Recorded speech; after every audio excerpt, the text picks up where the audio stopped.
that. Oh, Yeah. It's too late. you can go ahead, Adina. It's like 40 years too late. 40 years too late. You're right. Okay. Made of tougher stuff than Bill, I'll say. All right. So, welcome to the ecumenical holiday lights in a really dark time, December 9th, Complete Streets Commission meeting. This is a teleconference meeting with Complete Streets Commission members, city staff, and members of the public participating remotely to ensure proper social distancing in this federal, state, and local emergency. We'd like to introduce our, so that was A, the call to order. Now B, on to roll call. I would like to introduce Complete Streets Commission members and staff present. I'm Chair Adina Levin. Commissioners present include Katie Baruzzi, Jackie Sebrian, John Crumey, Patrice Espinosa, Bill Kirsch is absent, Lydia Lee, Mike Meyer, and Isaac Wyatt. Staff present include Kevin Chen and Patrick Palmer. Patrick, will you please provide the instructions to the Complete Streets Commission and members of the public on how the meeting will proceed from here? Yes, thank you, Chair Levin and members of the Complete Streets Commission. Welcome everyone to the December 9th Complete Streets Commission meeting, and thank you for attending. At this time, we will ask that the members of the commission please remain on screen for the duration of the meeting. You will control your own webcams and microphones. Staff will engage webcams and microphones to make presentations and respond to the members of the commission. For members of the public who are in attendance and wish to provide public comment, after the chair calls for public comment on the item you wish to speak on, please engage the raise hand feature. I will then have the ability to open your microphone and you can provide your public comment to the Complete Streets Commission. If you do not have a working microphone, please just type your comment into the chat feature and staff will read it out loud. That concludes the instructions and I return the meeting to the chair. Thanks. All right. Thank you to Patrick. We're going to move on to reports and announcements where staff and commission members may communicate general information of interest regarding matters within the jurisdiction of the commission. No commission discussion or action can occur on any of the presented items. Kevin, can you share any reports and announcements? Yes, thank you, Madam Chair. Just two quick items, City Council actions that have taken since our last meeting. So first and foremost is the adoption of our transportation master plan. So this is a huge undertaking that started back in, I think, mid-2017 or so. So obviously a huge effort and really want to congratulate our transportation team overall. A lot of effort went into that. So kudos to the transportation team. Also, the second item is with regard to the improvement at Ravenswood and Laurel. So this is an item that have come to the commission in the past with a recommendation. So the City Council decided to move forward with alternative 1. So this is the alternative where there will be a exclusive left turn lane on Laurel and then a share through right for both directions. Also, in addition to approving alternative 1, there were a couple of requests that City Council had wanted staff to look into further. One was the incorporation of temporary bulb outs, so at locations where it's feasible. And then also exploring the opportunity of reducing lane width. So those are additional requests that some council members had asked staff to look into further to see if they can be incorporated into the final design. So with that, I will conclude my reports and announcements.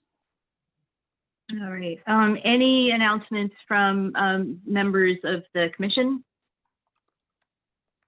I wasn't here at the last meeting, which is the first meeting that happened after Measure RR passed, which provides dedicated funding for Caltrain. So to the extent that our city's plans depend on having continued and improved public transportation on the Caltrain line, Measure RR makes that more likely to happen. So that's what I have to contribute on this item since I'm here.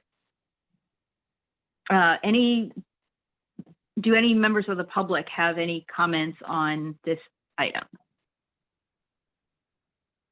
If there are not, then we will move on to public comment. And let's see, under public comment, the public may address the Complete Streets Commission on any subject not listed on the agenda. Each speaker may address the commission once under public comment, under general public comment for a limit of 3 minutes. Please clearly state your name and address or political jurisdiction in which you live. The commission cannot act on items not listed on the agenda, and therefore the commission cannot respond to non-agenda issues brought up under public comment other than to provide general information. Patrick, do we have any public comment on items that are not on the agenda? It doesn't look like it right now. I'd like to repeat for any members of the public that might have just joined us, please engage the raised hand feature if you do have a public comment, and then I'll have the ability to open your microphone and you can provide your public comments. But at this time, it does not look like we have a public comment. All right, well then, moving on to regular business, where the commission considers recommendations from city staff on policy matters or administrative actions that require commission approval, starting with item E1, approving the Complete Streets Commission special meeting minutes of November 12th, 2020. Are there any feedback on the minutes?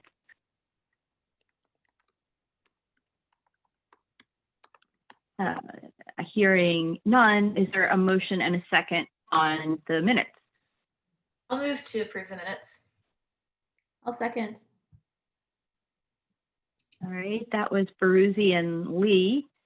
So can staff help with the vote? Okay, so for those that would like to vote yes for the minutes, can you please raise your hands? I would just note that Commissioners Cibrian, Cromie, and Levin will have to be abstained because they were not at that meeting. But it looks like we have a unanimous of the people that attended. Great, thank you.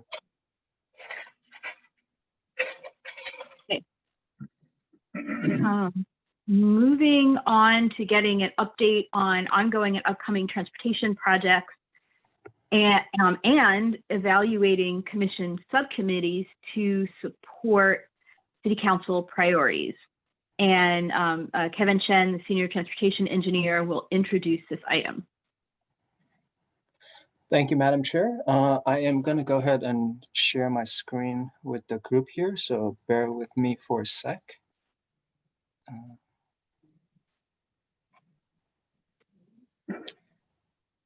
Okay.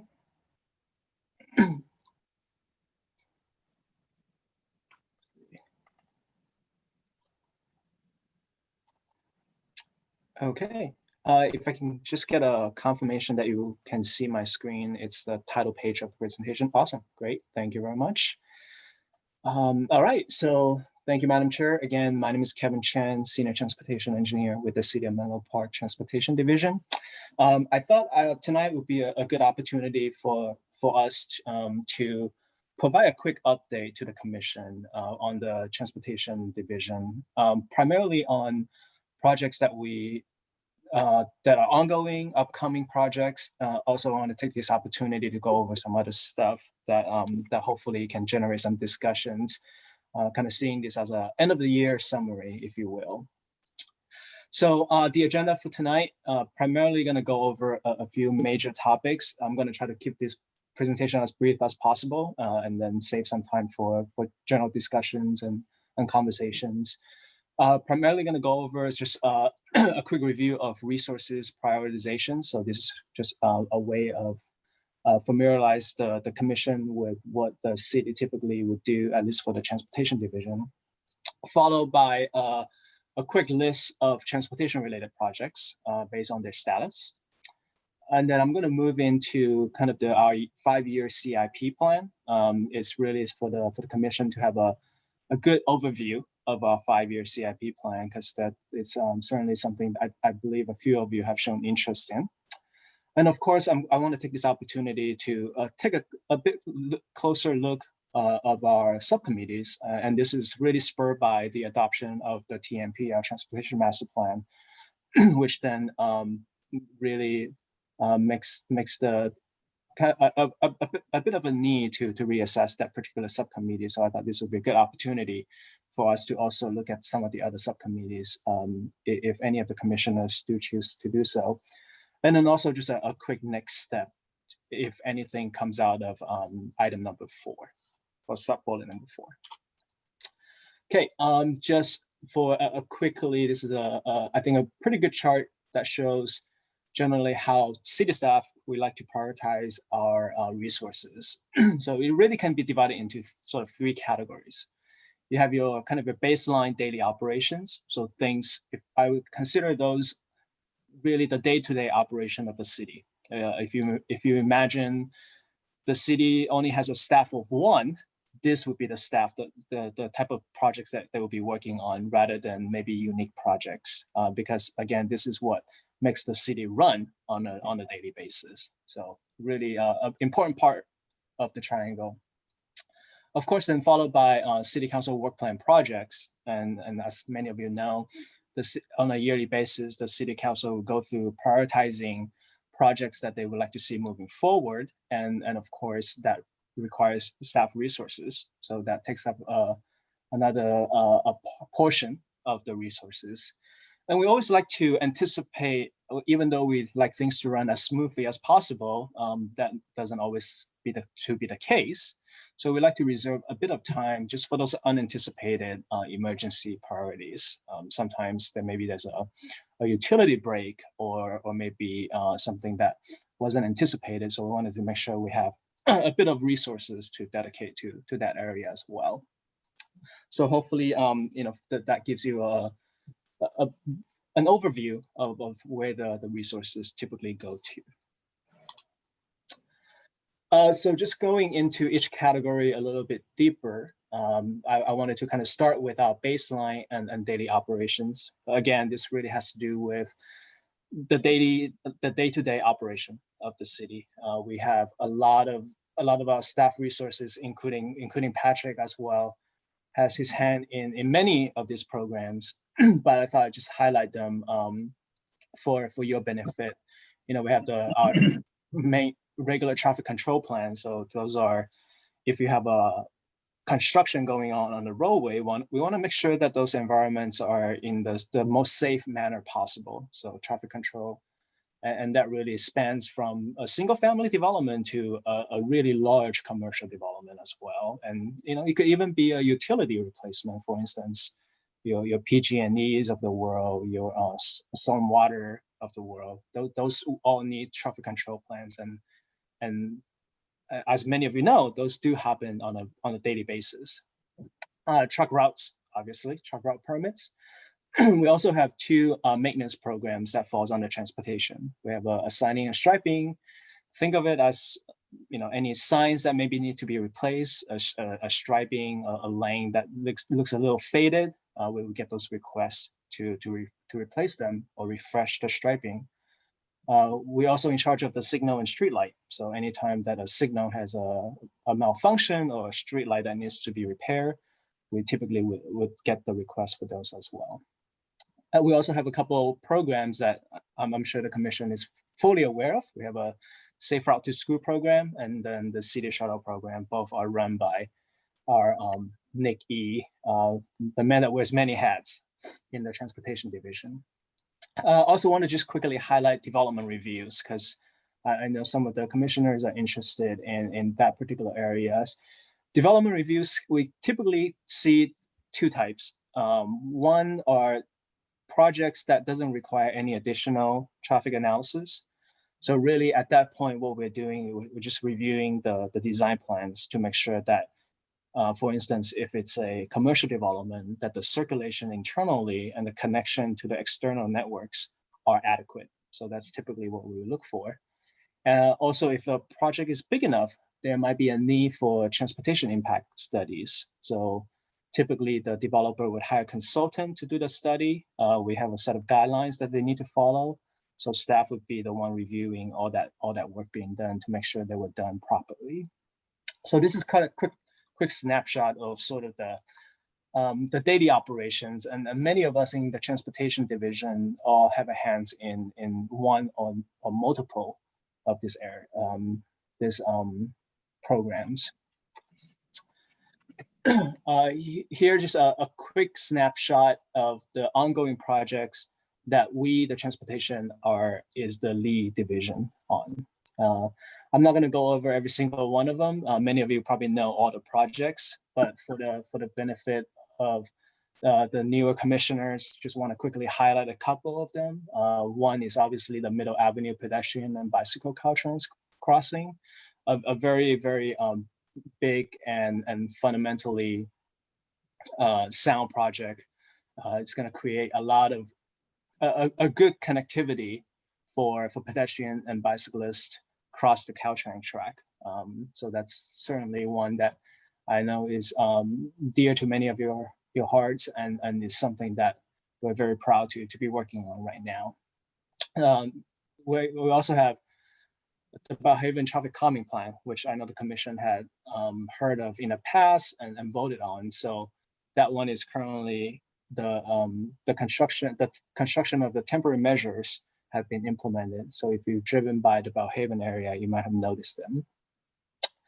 And then followed by just a few intersection improvement projects and feasibility studies. I think this is just a quick snapshot of the projects that we're working on. Be happy to go into any one individual projects later on if there's any interest, but I thought I'd just highlight those.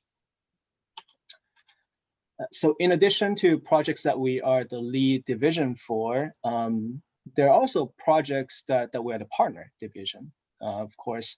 And as you can see probably from the list here, a lot of it involves either big development projects or infrastructure projects, such as sidewalk and bicycle lanes.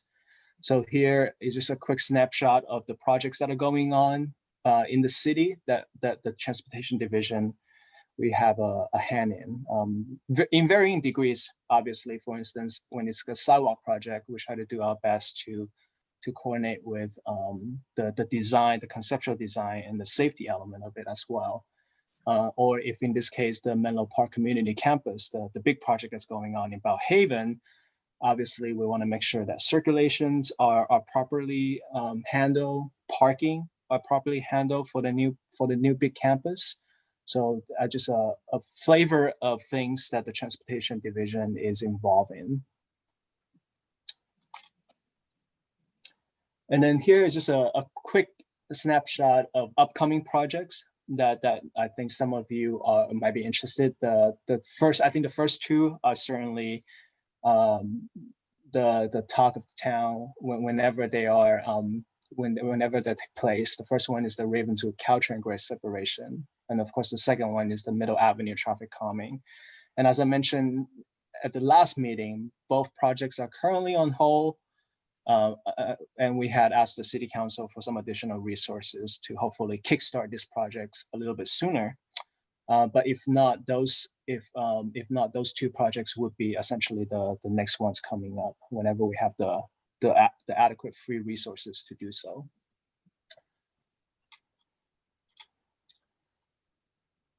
Here are just a quick snapshot of projects that are currently suspended, and those are essentially projects that had either started or maybe was at some point we wanted to be able to kind of begin the effort, but for whatever reason got suspended, either due to resources constraint, or maybe the need is no longer there as prevalent as it was in the past. So just a quick snapshot of some of the projects that are currently suspended.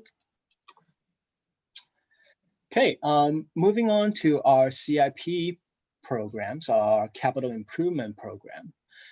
Here, I just wanted to quickly highlight sort of the essence of what the CIP program is about. I think overall, many of you know the CIP program really is involving maintenance and infrastructure improvements for the entire city.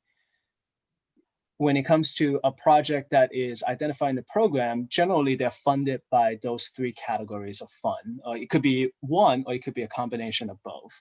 It could either be a local fund, it could be coming from the traffic impact fee, which typically is paid for by developers, or it could be a grant or a tax that is approved by the county or the state. And incidentally, I have worked on projects that came from all three funding resources. So definitely, I think this is a good way of showcasing how you can essentially get funding sources from all different avenues that would eventually come back into the CIP program. And it is adopted annually by our city council, as I'll demonstrate a little bit later on. Here, I just wanted to kind of quickly give you an overview of the CIP and the work plan process. Many of you know this already, so I'm going to keep this brief. Typically, on a calendar year, the city council will start their discussion of their work plan and priorities. Sometime in January, February, they'll hopefully adopt their work plan and goals by February. Then the commission would evaluate that and develop their own work plans, which then typically would go to the city council for approval in May. And after all of that is done, then you move on to the budget and the CIP adoption, which typically takes place in June. And of course, the reason why it typically gets adopted in June is because from a fiscal year standpoint, it's not our calendar year. It's not January to January. A fiscal year typically is July to end of June. So really sequentially, it works out well. Of course, given COVID-19, this year is a little bit off tilt with the schedule, but we're trying our best to kind of get back to the schedule. Okay, so here is just a quick overview of our 5-year CIP program. So for the City of Menlo Park and for many agencies, the CIP program, you typically have a 5-year CIP program, and that really allows us to look at near-term and long-term investments. Here is a screenshot of all of our CIP investments for the next 5 years, categorized by the different disciplines. So I highlighted the streets and sidewalk, and then also the traffic and transportation, because that's typically what we, the transportation division, would be involved in. And I know many of you are also interested in knowing as well. So I highlighted those for your benefit. I'm gonna, then the next couple of slides will go into each category a little bit more detail. So this is the 5-year CIP for traffic and transportation. This is a quick snapshot of the investments that will go into transportation projects. I boxed up the 2020 to 2021 budget for your benefit. And as you can see, many of the projects identified here are either projects that we're working on or projects that are in the immediate future that we'll be able to get to once the resources of it becomes available. I do want to quickly highlight traffic signal modification and transportation projects minor. Those two are typically our yearly, the budget amount will be the same because those are reserved to be more of a maintenance type of category versus the other ones are more project specific. And then I thought I would also show this slide as well. This is the 5-year CIP for streets and sidewalks. So a lot of the physical infrastructures would come out of this. So if you recall the Sharon Row project that the commission had voted upon in the past, that came from this list as well. So this is a quick snapshot of investments that will go into the streets and sidewalks for the next 5 years. The resurfacing, I guess I'll highlight streetlight conversion. That's a very big investment. The street resurfacing project, the first one of the list, that is also something that is typically on a yearly basis the engineering division would go through and do diligent work on. So a really good good snapshot of the streets and sidewalks projects that will be invested in the next 5 years or so.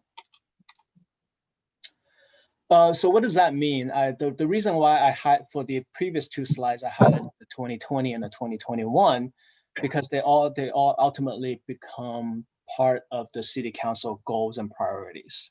So this is the latest update of the city council priorities and work plan.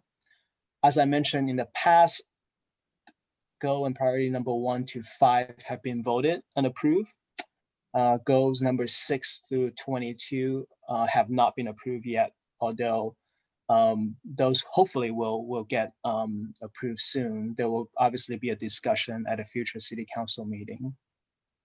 I do want to quickly highlight number 22. That's the Middle Avenue traffic calming project.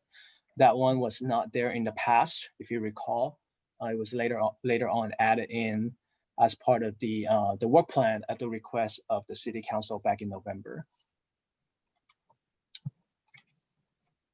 Okay. So what does that all mean for the commission? I really wanted to kind of take this opportunity not only to sort of showcase the projects that we're working on, but also I want to take this opportunity to really look at the subcommittees that we have.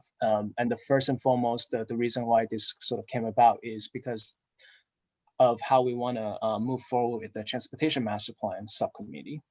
As I mentioned earlier, the plan has been adopted. It's going to move into the next phase, which is typically implementation of those projects identified. So I thought this would be a good opportunity for the commission to discuss what would be the appropriate next step. Do we want to go ahead and keep the Transportation Master Plan subcommittee and move forward with it, or do we want to disband it and maybe form something else to handle the subsequent steps of that will be coming out of the TMP? And since this is a point of discussion, I thought I would open it up for other subcommittees that want to maybe talk about their goals and priorities for next year. And the reason why the second bullet is there is because, as we all know, if there's any particular projects that any of the subcommittee wants to work on, we need to make sure that it's on our work plan so that it gets approved, it gets reviewed and approved by the city council. So that's why. And just a quick plug for item E3. That's why we had item E3, is in case we need to revise the work plan accordingly. And then ultimately, the final work plan would then be presented to the city council for final approval. And once it gets approved, then the subcommittee can go back and work on those projects accordingly. So that's the end of my presentation. Thank you for listening, and I think I will turn the table back to the chair.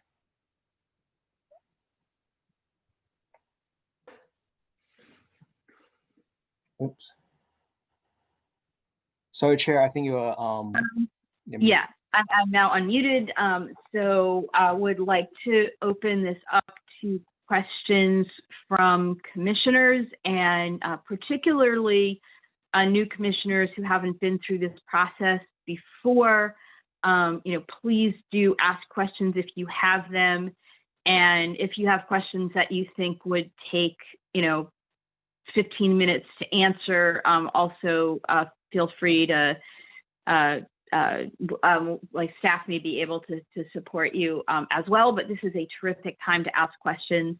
I have a question to start this off, because one of the big changes, as Kevin, that you mentioned, is the Transportation Master Plan has been approved and is moving into the implementation phase.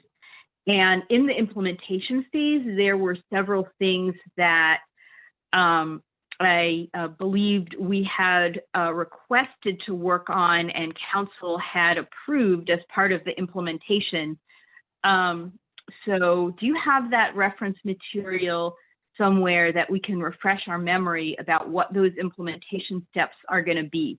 Because that will help us figure out how to incorporate those into our work plan and our subcommittees. Yeah. And maybe other people can be asking questions while you find that piece of existing documentation. Yep. Um, If I remember correctly, what the city council ultimately voted on with regard to the TMP, obviously the approval of the TMP or the adoption of the PMP, but also with regard to the implementation plan, it is really for the commission to see what project that would ultimately make sense to be implemented in the near future. And one of the reasons why I thought this, I wanted to provide this particular slide right here is to give you a sense of the projects that we have going on, the projects that are coming up, but also the type of projects that are in our 5-year CIP program. So ultimately, I think if the commission wants to say form a new subcommittee to really review the TMP and really looking at the prioritization of some of those projects, I think that's certainly something that the commission can certainly decide to move forward with as well, because the city council did ultimately give the commission that authority to at least review those projects and make recommendations. I had a few questions. Sorry, I'm a little confused about the time frame. So normally we do, city council does a work plan for the calendar year, right? In January. Yep. And so that would be like a 2020 work plan. And then we do like a May work plan. Yep. And this is like, we are halfway through basically our May work plan. And so, what you're just showing us, the council work plan that you were showing us, that is about to be updated as well. Well, yeah. So what you I want to understand timing here. right? Yeah, no, that's a great question. So what you mentioned absolutely is the correct timeline under normal circumstances. Of course, we're not at this moment in time. So really, where we are, the city council technically has not completely adopted their work plan. What From they have last year. adopted, right? What they have adopted is number 1 through 5, which are the sort of the top priority projects. Number 6 to 22 have not officially been voted yet. It will be part of the agenda for next year. So that's why, unfortunately, this is still a little bit of an influx going on. But typically, what will happen then? The next step would be the CIP plan. But of course, like you mentioned, we're 6 months into essentially the 2020-2021 CIP program. So I think what's going to happen is that CIP program will continue for the next 6 months for the time being, and then we'll revisit the 2021 to 2022 CIP in June of next year. And all of our subcommittee work should, in theory, derive from council priorities and work plan, or from like CIP, or can you confirm that, or is that wrong? No, yeah, absolutely. The duty of the commission is an advisory body to the city council. So anything that the subcommittee wants to work on should ideally be an item that matches one of the items that is currently in front of you, which is the priorities on work plans. So you're absolutely correct that we want to do so under the guidance of the city council. Okay, I'm feeling super dense. Because these don't totally match slides. I guess it was, I can't remember, 11, 12, 13, the list of projects that you also had sort of allocated per year. So for example, you had like a street resurfacing project, and then also like a Middlefield project. And those are like, some of those are not Middlefield, like a Willow Road one that I don't see on here. Right. And I guess are those, can you explain, I know I should know this by now, but the CIP is like something that's also happening along with council goals, or? Yeah. So the CIP really is, and that's a really good question. If you think of the CIP as a portion of the work plan, right? Because Got the work plan that the city council adopted is on a yearly basis. And we Okay. have this 5-year CIP program. Now, one of the reasons I also wanted to kind of highlight slides number 11, 12, and 13 is for the benefit of the commission to recognize that, you know, a lot of the resources would go to those projects, and you know, it is planned out accordingly, right? It's planned out every year or so for the next 5 years, which then ultimately becomes the projects that we'll be working on, which would be kind of highlighting this set of projects. That's why you'll see some correlation, right? For instance, Middle Avenue pedestrian bicycle Caltrain crossing project. It is one that will probably be in the CIP program for a while. It is a project that we're working on. Another good example, I think, would be if we look at the CIP program for transportation. If I'm looking at this slide, what it's telling me is that ideally we'll be able to put in some investments to Middle Avenue under the year 2021, 2022, which, you know, as you all know, we're currently trying to look for funding opportunities that will ultimately go towards the design and construction of the project. So what this is telling me is that we're anticipating to do a lot of work in 2021, 2022, which most likely will be more construction related. So I think what I would get out of this is that we have this, you know, really good 5-year CIP program, and then what fees that will ultimately feed into the city council's yearly work plan. Okay. Yeah. All right. Commissioner Lee? So trying to look at what is coming up immediately and sort of what some of the things that I think we've discussed in the commission to work on. It strikes me as like there's sort of 2 areas. One is how we can support some of the big projects that are coming up. So for example, like we've reviewed, there was a while back, there was a kind of sketch of what improvements of Middle Street Avenue could be, you know, what some of the bike lanes and we're looking at what are the conflicts around Safeway and so forth. There was a sort of, you know, draft proposal that came out of the commission. It would be interesting to know, like, you know, what, if anything, if as a commission there was any subcommittee that could do some work that would help support whatever staff is doing with Middle Avenue right now. You know, knowing that the Caltrain crossing itself is kind of a big project that you guys have, but maybe there's some other stuff that we could do, you know, to like think about the rest of the street. So that could be one area.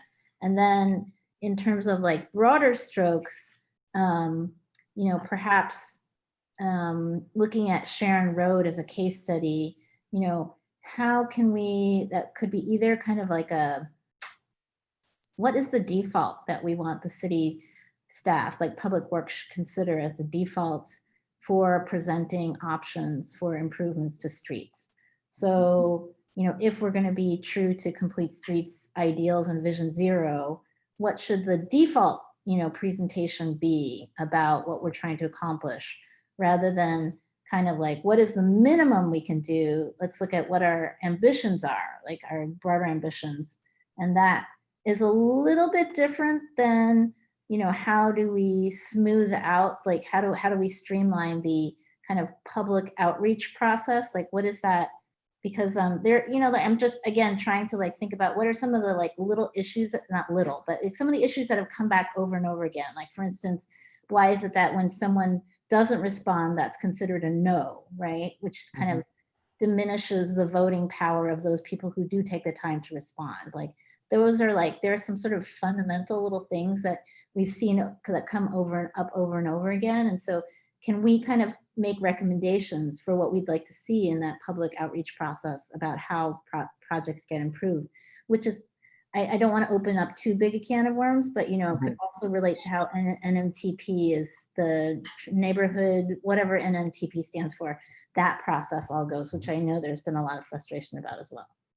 Right. Mhm. Yep. But- Yeah. So what Commissioner Lee was saying, I think may relate to something that we had talked about doing as part of the implementation phase of the Transportation Master Plan, where Mhm. the Transportation Master Plan has this beautiful toolkit about how streets of different types could be designed, but then there's a gap between those beautiful pictures and then the process that's used to design particular projects.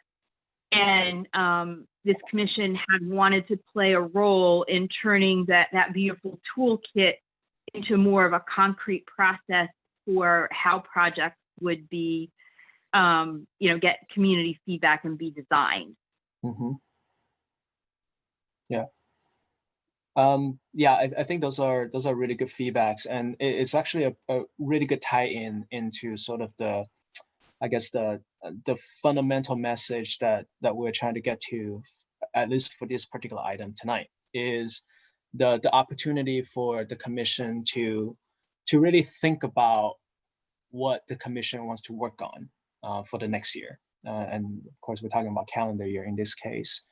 So just to, before we get into a deeper conversation about that, here in front of you is the current 2020-2021 Commission Work Plan. So as you can see, we do have an item number 2 right there, talks about the TMP. And I will say that the tasks that are identified here, they do seem a little, general. And that's sort of done on purpose because we wanted to make sure that we are not too restrictive in terms of what the commission wants to do overall. So I think there's a couple categories that kind of falls under here. I think with regard to how do we I guess to Commissioner Lee's point about how do we look at a project overall, and if there's a desire from the commission, and it doesn't have to be the entire commission, it could be a subcommittee. If there's a desire to kind of explore that a little bit more, perhaps that could be a revision to our work plan at this point, and then maybe we'll draft some language in there that talks about that specific action task, and we probably won't be able to get to that tonight, but at least we all have a general idea of what we want to accomplish, and we can draft that language for the future approval. Kevin? Oh, yeah. sorry. Sorry, go ahead and finish. I have a process point that I want to raise because I think we can. Yeah, sure. Yeah. Yeah. So Can you put that slide? Hold on a second. Can you make that slide in the slide view? Because I'm having trouble reading the font. sure. Thank you. That's now I can read it. Fabulous. Kevin, what I was going to suggest actually, maybe this is not a great idea, but is to look at near-term projects that were cropping up on those earlier lists Mhm. that you had in the presentation that could benefit from commission input before they're just brought to commission. Yeah. And see if there's appetite for subcommittees to look at them. Like maybe we could just look at a slide at a time and see if anybody sees something. Like I saw a couple of street resurfacing projects, and it reminded me that at one point Nikki Nagaya had mentioned that there could be an opportunity for Complete Streets to be involved in creating and working on some kind of standards around outreach and design, and for example. And so having ridden on Middlefield today and experienced almost falling off my bike because of the bumps in the bike lane, I was reminded of street resurfacing and how minor that seems, but how important it can be. So maybe we could just go to those lists. Are people okay with that? I just think otherwise it's going to be hard to remember what all the things are. And you can also tell us by looking at the list, Kevin, oh yeah, that thing that's on the list, that's actually not going to happen anytime soon. So I wouldn't spend time on it, but that thing is definitely within the next 12 months going to be a thing. Right. Yeah, hang on for a second. That sounds like maybe it's a good thing to do. And I also wonder, like, I'd like to do that second because, and I'd like to start with the work plan because, Sure. like, and look at the work plan and say, okay, based on what we heard, one, is this something that we want to continue to do? Mhm. And two, how does this map to the subcommittee structure that we have? Is there an obvious subcommittee to do it? Or do we want to rejigger our subcommittees to do it? Mhm. And I think that going through it that way might help us figure out how to do what Katie just said. Yeah. Yeah, I think, I think ultimately both of you are talking about the same thing, but just in a different scale. So, and first of all, I'll acknowledge that this is a lot of information, and especially for maybe for the newer commissioners that are not familiar with some of the projects that we have going on. This is obviously, again, recognize a lot of information. So I do think that might be a good approach, Chair Levin, is that maybe we do it in two separate bites. We'll use the first bite as the kind of the overall structure, the big picture items, policy related type of requests, and then the second bite would be what Commissioner Baruzzi is talking about, looking at specific projects and then seeing how maybe some of the subcommittees can help with those projects. Does that sound good? So maybe we go with the big picture policy ones first, and then we move on to individual projects. Sure. Although not to quibble, the resurfacing thing that Nagaya was suggesting was definitely a big picture policy thing. It was not just a single item project. Okay. Absolutely. Yep. Right, but if we wind up figuring out that it's going to be one subcommittee working on 4 of them, then we won't need to spend time talking about all 4. Okay. All right, so with the climate action plan, okay, review the transportation master plan and recommend to city council projects likely to reduce vehicle miles traveled. Do we continue to want to do this? I want to do this with a little straw polls, and because I can't see everybody when looking at a slide and looking at the pictures, can people use the raise hand function on do at least some of us want to do this climate action plan, make recommendations for projects that are going to reduce VMC?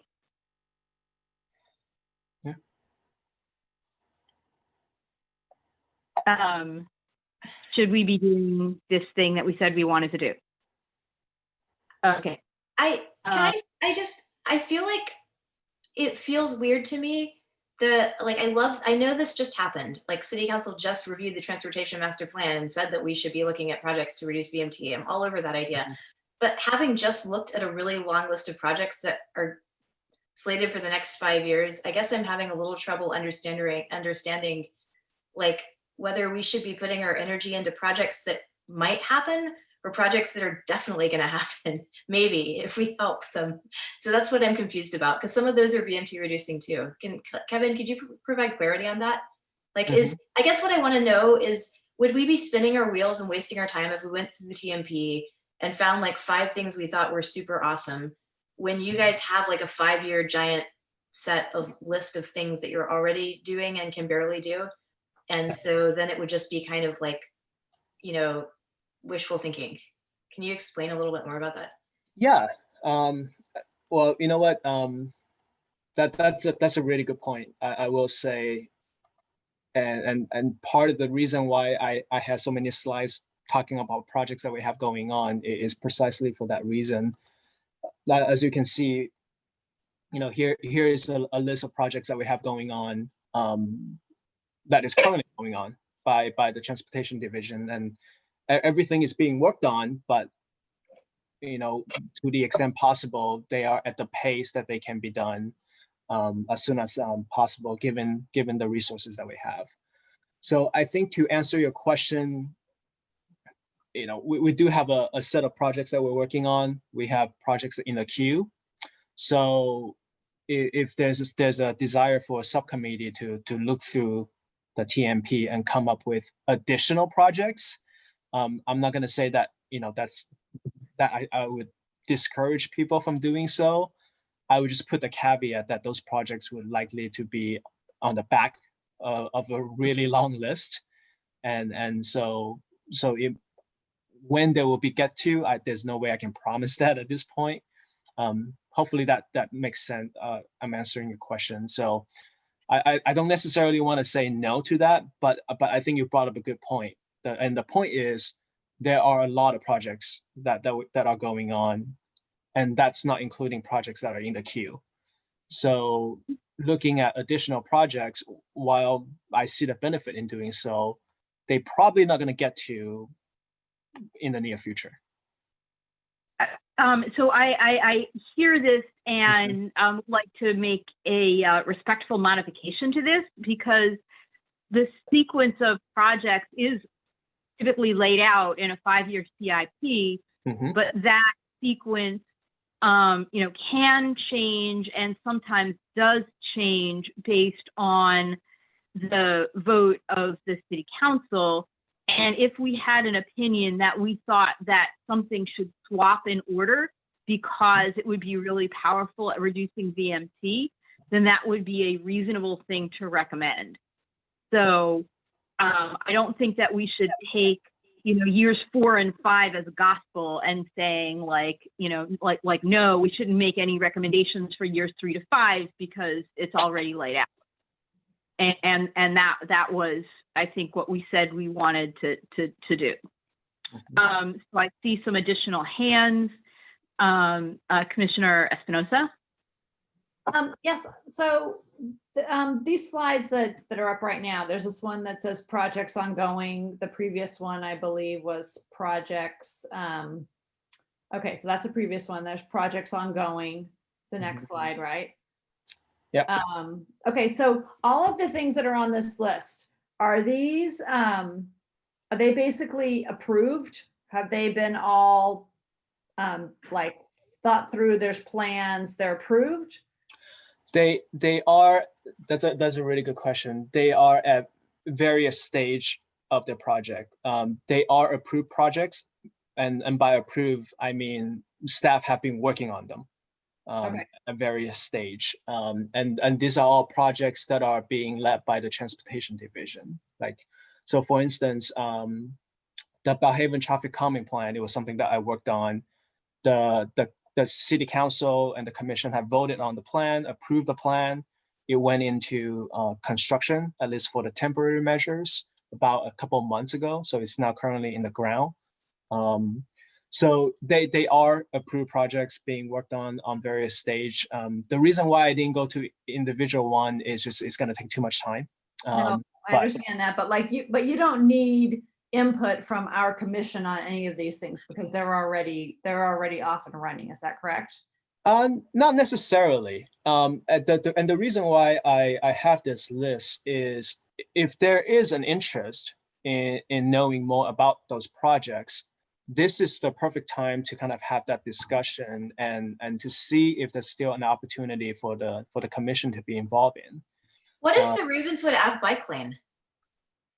So this is the one where this is actually a really interesting one, and one that just got started not that long ago. So if you think about, if you're on Ravenswood, if you are between the train track and Alma, there is currently no bike lane. There's bike lane to the left, there's bike lane to the right, but there's the little segment there that doesn't have any bike lane.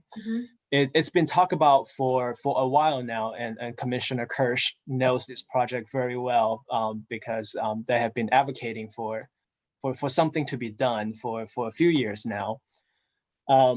We recently had an opportunity to explore that as a project, and so now this is a project that it's going to start the planning phase. So to answer Commissioner Espinosa's question, so this project right here is now in the planning phase. We had a consultant on board to do some traffic analysis, and the analysis will focus on whether or not we can reduce that particular section of Ravenswood down from 4 lanes to 2 lanes to accommodate bike lanes. So that's the study. It's going to be a very interesting one, and obviously once the study is done, it's going to come to the commission for evaluation. So there will be an opportunity for the commission to provide feedback. Okay. Yeah. And So I feel like I have to agree with Commissioner Beruzzi. Like, I feel like we should, you know, we have kind of this calendar year ahead of us to try to really make an impact on things that are happening in Menlo Park. So why wouldn't we try to focus on things that are actually possible to happen versus some of the things I know we have on our work plan, which are extremely vague. I think it would benefit us to put some energy into things that are could really be happening, could really happen, and we could make a difference. You know, I think because you mentioned me, I just want to say that I don't completely, I agree with that. And yet there's like almost 3 different kinds of things. Hold on just a second, Adina. There's planning for 5 years ahead that does need to happen, you know, even if it's 5 years from now. And so like Commissioner Levin's point about looking at sort of the prioritization and trying to sort of do a VMT level analysis of projects in the TMP, like those will be projects that we might get to see 4 years from now and then provide input at the like Ravenswood bike lane level, but it doesn't mean we shouldn't be looking ahead. And then there's also this kind of ongoing, like the stewardship of the Safe Routes to School program that Lydia has been working on in particular is like, it's not project-based per se, but it's like a really important sort of like ongoing function. So I totally hear you in wanting I wanted to highlight just though that there's that tension between the now projects and sort of the future planning for the projects that will be now projects 5 years from now and our ability to influence that. Right. Sorry if I interrupted. I completely agree. But in terms of our kind of subcommittees, I think we need to have a balance between things that we can actually make an impact on now versus things that are more long-term planning. I mean, Sure. This Middle Avenue pedestrian bicycle Caltrains crossing, I mean, that's in the TMP. It's in the TMP. It's also on this list. It's also on the city council's list. I mean, it's on lots of lists. So. Right. And that is clearly a thing that is happening, that is at the top of the city council's priorities. And like, it was already something that we had recommended that we wanted to be working on. So, you know, I wouldn't imagine that would be changing. We have had in the past an active transportation subcommittee that was the group that did the most deep drill down into such active transportation projects. So the question is, do we want to continue to do that and have a subcommittee that would do the deepest drill down into active transportation projects and then would work with staff and bring things into the full commission? Is that something that we want to continue to maintain as a subcommittee? And then those projects that are the high priority for the city, those would be the ones that subcommittee would really drill down the most on. Do we want to continue to do that? Yeah. So, I guess maybe I just add a quick point to that, and just to kind of make sure that the newer commissioners are aware of sort of the procedure. A lot of the individual projects, at some point in time, they will come to the commission for feedback. So, for example, the Ravenswood bike lane project that I just described. Right now, it's in the planning phase. Once all the studies have been conducted and we have the results that city staff feel comfortable sharing, that particular project will come to the commission for feedback. So with regard to some of the individual projects, I guess I want to assure you that they will come to the commission for feedback at some point in time. Where the subcommittees provides the most value, in my opinion, one would be sort of things that are more high level. So for instance, what Commissioner Baruzzi, Lee and Adina Levin talked about, kind of that high level, those typically would, benefit from a subcommittee, just talking about it and then telling staff what they would like to see. And then that gives us a better picture of what we can bring back to you. So using the example of the 5-year plan, let's use that as an example. If there's a desire to look at the TMP and identify a set of projects that should go into the CIP program in the future, that's absolutely okay to do so. And we can just form a subcommittee and we can work offline to do that. To Lily, Commissioner Lee's previous point about, can we do something about the procedure? Like when we have a new project, should we start from, basically, should we start the compromise early on, or should we go to the public with a whole gambit of options? That's a high level discussion. Again, that can be beneficial from a subcommittee discussion. So I know this is kind of open-ended and maybe generating more questions than answers, to be honest. But I think what I'm hoping to get out of this is, at a minimum, just to get a sense from each commissioners what they would like to see. And then it's my job then to make sure that those wants and desires somehow, some way gets incorporated into the work plan, because ultimately we do need a work plan to be approved by the City Council in order for us to work on any of this. So hopefully that kind of provides a big picture of what I'm trying to achieve, at least. So far I'm hearing, there's a desire to look at some of the TMP projects, just to, at a minimum, let's get an understanding of some additional projects that hopefully can go into the CIP in the far future. I think that makes total sense. Commissioner Lee talked about, when we have a new project, how should staff prepare that project, or how should staff present that project to the public? I think that's a fair point, and that certainly makes sense.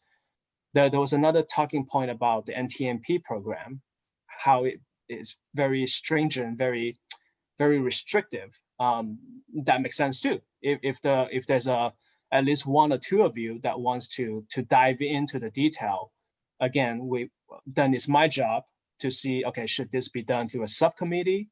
And if so, we'll want to make sure that we form that subcommittee and put that on the work plan. So far, those are like the 3 high level type of requests that I'm hearing. And I guess I'll pass it back down and see if there's anything else that any commissioners wants to do. Are people raising their hands to vote, or are they raising, like in the blue hand thing, or are they raising their hands to like speak? I wanted, just curious. Commissioner Baruzzi, I think people have been raising their hands to speak for a very long time, and I would love to call on them. Yeah. Commissioner Sebrian? So partly I'm trying to wrap my head around these 2 giant things, and and correct me if I'm completely misunderstanding it, because that's totally possible these days. Is that like with the climate action plan thing in mind, as that is a big thing on the top of what we're doing, what I sort of see is that there's room to, with the climate action plan in mind, look at the things that are already on your list and sort of, you're like attaching climate action plan goals to those things. Like, oh, look, I can see how this fits this existing project. So you're like sort of adding what's already there. You're sort of connecting how it could connect to the climate action plan. And then maybe also, if you could see items in the TMP that could be attached to sort of better help the climate action plans for the existing big projects. But then to Katie's point, and I think what Patricia said too is, is that there's also room for a group to be looking at what's going to come next, right? Like, because 5 years is gonna go in, I guess, like a month of Marches, and then we'll be done. And so like just knowing that when that as the 5-year plan just rolls, right? Like, and so each year, like having a group that's working on the next generation of items would be helpful. But I just sort of see it as one of them is plugging in climate action plan goals into stuff that's already there. And the other one is looking at the TMP with the climate action goals in mind and trying to find specific projects that really meet those needs. Does that make any sense at all? Yeah, and I don't think it's only about years after 5. I think like things that are happening this year are happening, and things that are happening next year are probably happening. And like years 3 through 5 are like may change in order. And so if we have a climate reason to rejigger an order, that might be a reasonable thing to do. Commissioner Lee, do you have your hand raised because you want to talk or because you didn't put it down before? I'd like to say something. Yeah, So Kevin, do you mind going back to the CIP or the goals for the city council set, the 1 through 22? Yeah, I'd like to throw it back to you really quickly and say, do you see a role for a subcommittee on the Complete Streets Commission to work on any of these things? Because I don't actually know, for example, like Menlo Park Community Campus, I'm not sure I know what that is, but it seems like it would have a transportation part of it. And then I'm looking at like Middle Avenue Traffic Calming Project, number 22. So those are like the two that kind of like, I'm like, okay, there's a potential for us to do something with those two. Yeah. So the Menlo Park Community Campus is just the latest fancy name for the Belhaven campus. It's the one where Facebook is trying to build a new campus. So it's called a Menlo Park Community Campus. I would say that item is definitely going to come back to the commission at some point. So it certainly, if there is a group of you that is interested in being involved in that project, then we can form the subcommittee in the near future and look into that when the project is more developed. I would say it's probably a little bit too early on at this point, just given where the project is. Same thing with 22, the Middle Avenue Traffic Calming Project. It is something that is in the pipeline. We're hoping to be able to kind of get it started soon. One, it will depend, as I mentioned at the last meeting, we are asking the city council for some additional resources to be able to kind of start this project right away. Let's say hypothetically that the city council is accepting to that additional resources, then potentially that project could get started early next year. Got it. Okay. But in reverse, if that's not, then we have to wait for the next one of us that has free time to work on this project. Got it does depending on the timeline. So. Okay, and the risk of monopolizing a little bit further, what about the list of like the upcoming projects, right? Going back to there were some things like, there was like the Willow Oaks Bike Connect, which I was like, okay, I think that one's, you've got that one going already, because I know that's part of the overall connectivity for the park scheme, right? Yep. So this is the one where the parks department, they actually reevaluating the entire park. They're gonna look at the playgrounds, the park overall. So, I think this is a good example of sort of a partnership where we are using that project as an opportunity for us to enhance the connectivity there. Because right now, if you're in the neighborhood, you know that there's a pathway there that is pretty badly, in pretty poor condition. So that hopefully that pathway will get improved as part of this project. We're also looking for an opportunity to create a more direct connection through the parking lot. So if you guys know the area well, there's currently no pathway for the parking lot. So Yeah. we'll look for an opportunity to put in a pathway there as well. So again, this is most likely a project that it's a very straightforward project. So I don't anticipate this coming to the commission, other than when doing the milestones, I'll be providing updates to the commission, so that way you know what's going on with it. But it's a relatively straightforward project. Okay, so from your point of view, at least from the staff top level, there's not like a specific project that you think that would benefit from a subcommittee at this point. Right. So I would say right now we have a pretty healthy amount of subcommittees that has a fairly healthy amount of work.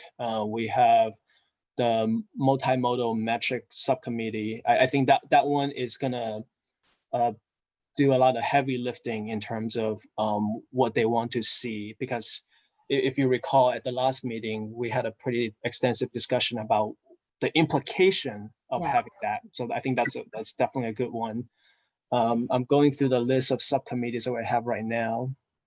The TMP subcommittee, could potentially be the one that is working on Chair Levin's desire, which is looking at the TMP, polling potential projects for the future, for the far future. So I think that's a subcommittee that definitely can benefit from the work. And the climate action plans. Hang on, can we go back to the list of subcommittees? I think that will help us. Yeah. Yep. And as we were going project by project, the thing that was really confusing in that discussion is that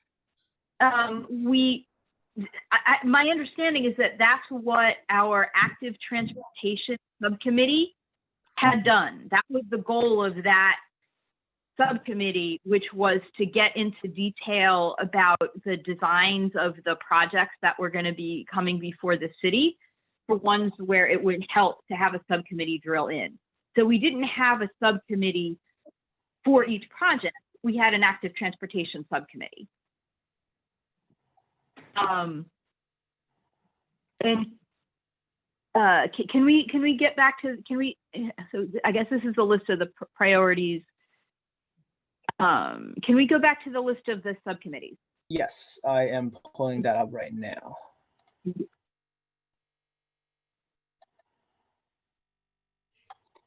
Oops.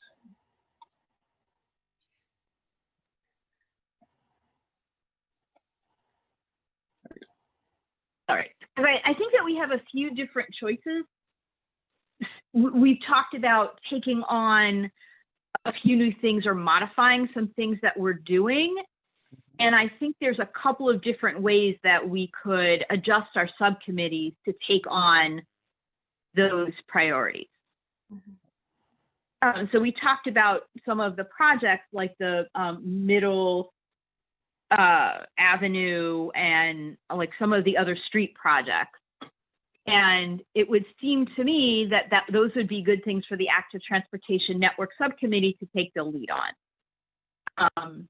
Does that sound right to fellow commissioners? I have an opinion about that, which is that what had been happening when the Active Transportation Network Subcommittee was that John Weiner in particular, who's no longer a commissioner, was sort of designing things. And that's not really how, I don't think that's how the Active Transportation Network Subcommittee is going to best add value moving forward, especially because Commissioner Weiner, whose sole joy in life was to design things, whether you wanted him to or not, like he's not part of this anymore. But I do think I think that near-term projects would benefit from a pre-public meeting vetting by a subcommittee that is super detail-oriented and can look at a presentation that somebody in staff is working at or a design that staff is outsourced to a consultant and say, okay, like I bike this intersection every day and here's this one weird thing that you guys missed. And this arrow that you've painted here on the design is going to be really confusing and it's going to get everybody on the commission like upset. And like just sort of that level of vetting that can happen in a private meeting with a couple of engineers that like sort of getting it prepped for the public outing. And there's also a lot of, I mean, these, like, if we were technocratic, then all we would do is design beautiful streets and then just council would say yay, and then they would happen. But there's all this other work that needs to happen too when a project is running through the ranks. And a lot of it has to do with like outreach and sort of like the ways in which, you know, and commissions can be helpful there too. So I would love to keep the Active Transportation Network Subcommittee and have like the mission of that subcommittee be to look at these near-term projects like the Ravenswood bike lanes and the Middle Avenue thing, but have it be less about, we want to create a design that's even cooler than what we think that, like, you know, Alta or whatever is going to create. But it should really be about like, okay, like we've got the first set of blueprints, and you know, we're going to sort of bring our real world resident, like active person experience to bear here, and sort of like collectively see if we can come up with a shinier product for the first public meeting outing, and also maybe work a little bit on the outreach. Is that a conceivable thing, Kevin and other commissioners? Yeah. Like So- shepherding projects through so that they get a little bit more like political and policy and like pragmatic Right. buffing before they get voted on. Okay. by So people. if I'm understanding you correctly, so this is almost like a pre-meeting to the meeting that will be coming to the commission, right? Because what you're saying is, you know, the project will come to the commission, but maybe there's a benefit from having a subcommittee to kind of review the material beforehand, just to look at the design, see if it's understandable, even Yes. to commissioners, to the public. Mhm. So that makes sense. That request makes sense. We can certainly modify the work plan to accommodate that language. So I think it is now kind of veered towards a scope that might be a little bit beyond what a commission can do. But like I mentioned before, we could put that in the work plan and get the city council to approve it. And if that's the case, then I think that would be fine. My second question would be, are there any commissioners out there that wants to do that? Like, That wants to look at some of the materials beforehand, look at the I guess the design, and then see if it makes sense, because it will be some time dedication, right? Because you're talking about essentially attending a pre-meeting to the commission meeting. So I understand the request. I guess my first question would be, are there commissioners out there that wants to do that? I really do. I feel like I spent my whole day doing this yesterday for a Yeah. project that I could have helped a month and a year ago if I'd done it a year ago. Uh-huh. And I don't need to be on all the other subcommittees that I'm on. So Yeah. if there aren't other people who feel really strongly about this, I'm happy to try to work on this. But I also want to see if there are other people who feel moved, or if there are a bunch of people who are excited about this idea, then we don't need me. Okay. In Well, general, so I'm I- also interested in some sort of a committee that helps organize the relationship of the subcommittees with the projects and the flow of information. And it sounds like what Katie's talking about would help facilitate that. I don't know anything about how that work should get done, whether it's a pre-meeting or whether it's some other mechanism. But in general, I know as a subcommittee member, I would find that, and a commissioner, I would find that type of thing very helpful. And that way we would help, we as a commission would be able to be involved and more helpful in helping staff and the city make decisions in an informed way. Mhm. If I'm I understanding the must have proposal correctly. understood what you Yeah. said, but Commissioner Lee had her hand raised. Commissioner Lee? So I think this is to add on to what Katie was saying, I think this is a great idea because we've seen how important the first appearance of information can be. Mhm. The first public debut of information can really make a big difference. And so I think it, as commissioners who are on the ground, right, and riding the streets regularly, we have like valuable insights to offer, and also how that information should be communicated. I was going to say it kind of dovetails nicely though with, this sort of other idea of like, okay, we've seen, like, I again, in the sort of deductive way where you take a lot of like, what are the like points of pain that we've seen, and how do you create something that like is there a subcommittee that can address those and make recommendations? I mean, there's like kind of the very practical, like review board that happened, like the review process that might happen for individual processes. And there's also like the bigger picture, which is, what recommendations can we make to improve the overall process, right? So it's not just individual project level, but like, okay, can we make a recommendation, for example, to change the, the default no into only counting the votes that are actually recorded, right? Things like that, right? So, yeah. sorry. So really hang on to that idea, because I think we need to account for that. But first, I would like to complete the discussion about the Active Transportation Network Subcommittee with the refined mission that we were just talking about, which has Espinosa and Kirsch, and I think Commissioner Baruzzi expressed an interest in being on that too. Is that fair to say? I guess the one thing is that the Active Transportation Network do we need another name for it then? Because I mean, like Bill and John started that subcommittee and they were like paint on the ground subcommittee, essentially. That's what their mission was. And so I wonder if it would be cleaner to create a new subcommittee that was like more specifically like project review subcommittee or something like that, that kind of like said, okay, and then Bill could decide whether he wanted to be on the new subcommittee or not. Like that might be sort of a more, I don't know, again, a cleaner way to do it. Yep. Right. If I can just jump in real quick, I just want to piggyback off the idea.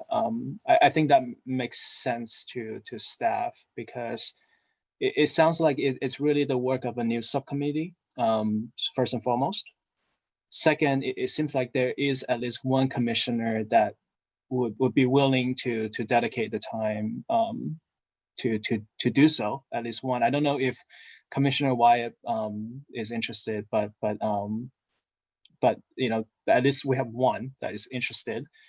So moving forward, what I can do is I can go back and speak with the transportation manager, the public works director, to see how we can best facilitate that work. Like I mentioned, we most likely will have to put it on the work plan to get it approved in order to work, to do that type of work. It is a bit more effort, in my opinion. It's essentially another round of back and forth between staff and the subcommittee. So it does require additional work. So I want to make sure that we do it properly. So okay, so I'm kind of confused. So I had thought that, and Commissioner Espinosa had already, been on the Active Transportation Network Subcommittee, and it was my understanding that subcommittee actually, like, its goal was to do, previews of upcoming projects and putting thought into the design of those, working with staff. And there was a, several iterations ago version where that subcommittee got pretty far ahead of staff, and we realized that was a problem. We didn't want to do more of that, and we decided that instead that subcommittee would work more closely with staff on the designs of the projects that were coming forward. So I see that as the same, and I don't see any need to, we might want to refine the definition, but I don't see a need to start from zero. And that's from what Commissioner Espinosa said. Like, isn't that what you would like to be working on in that subcommittee?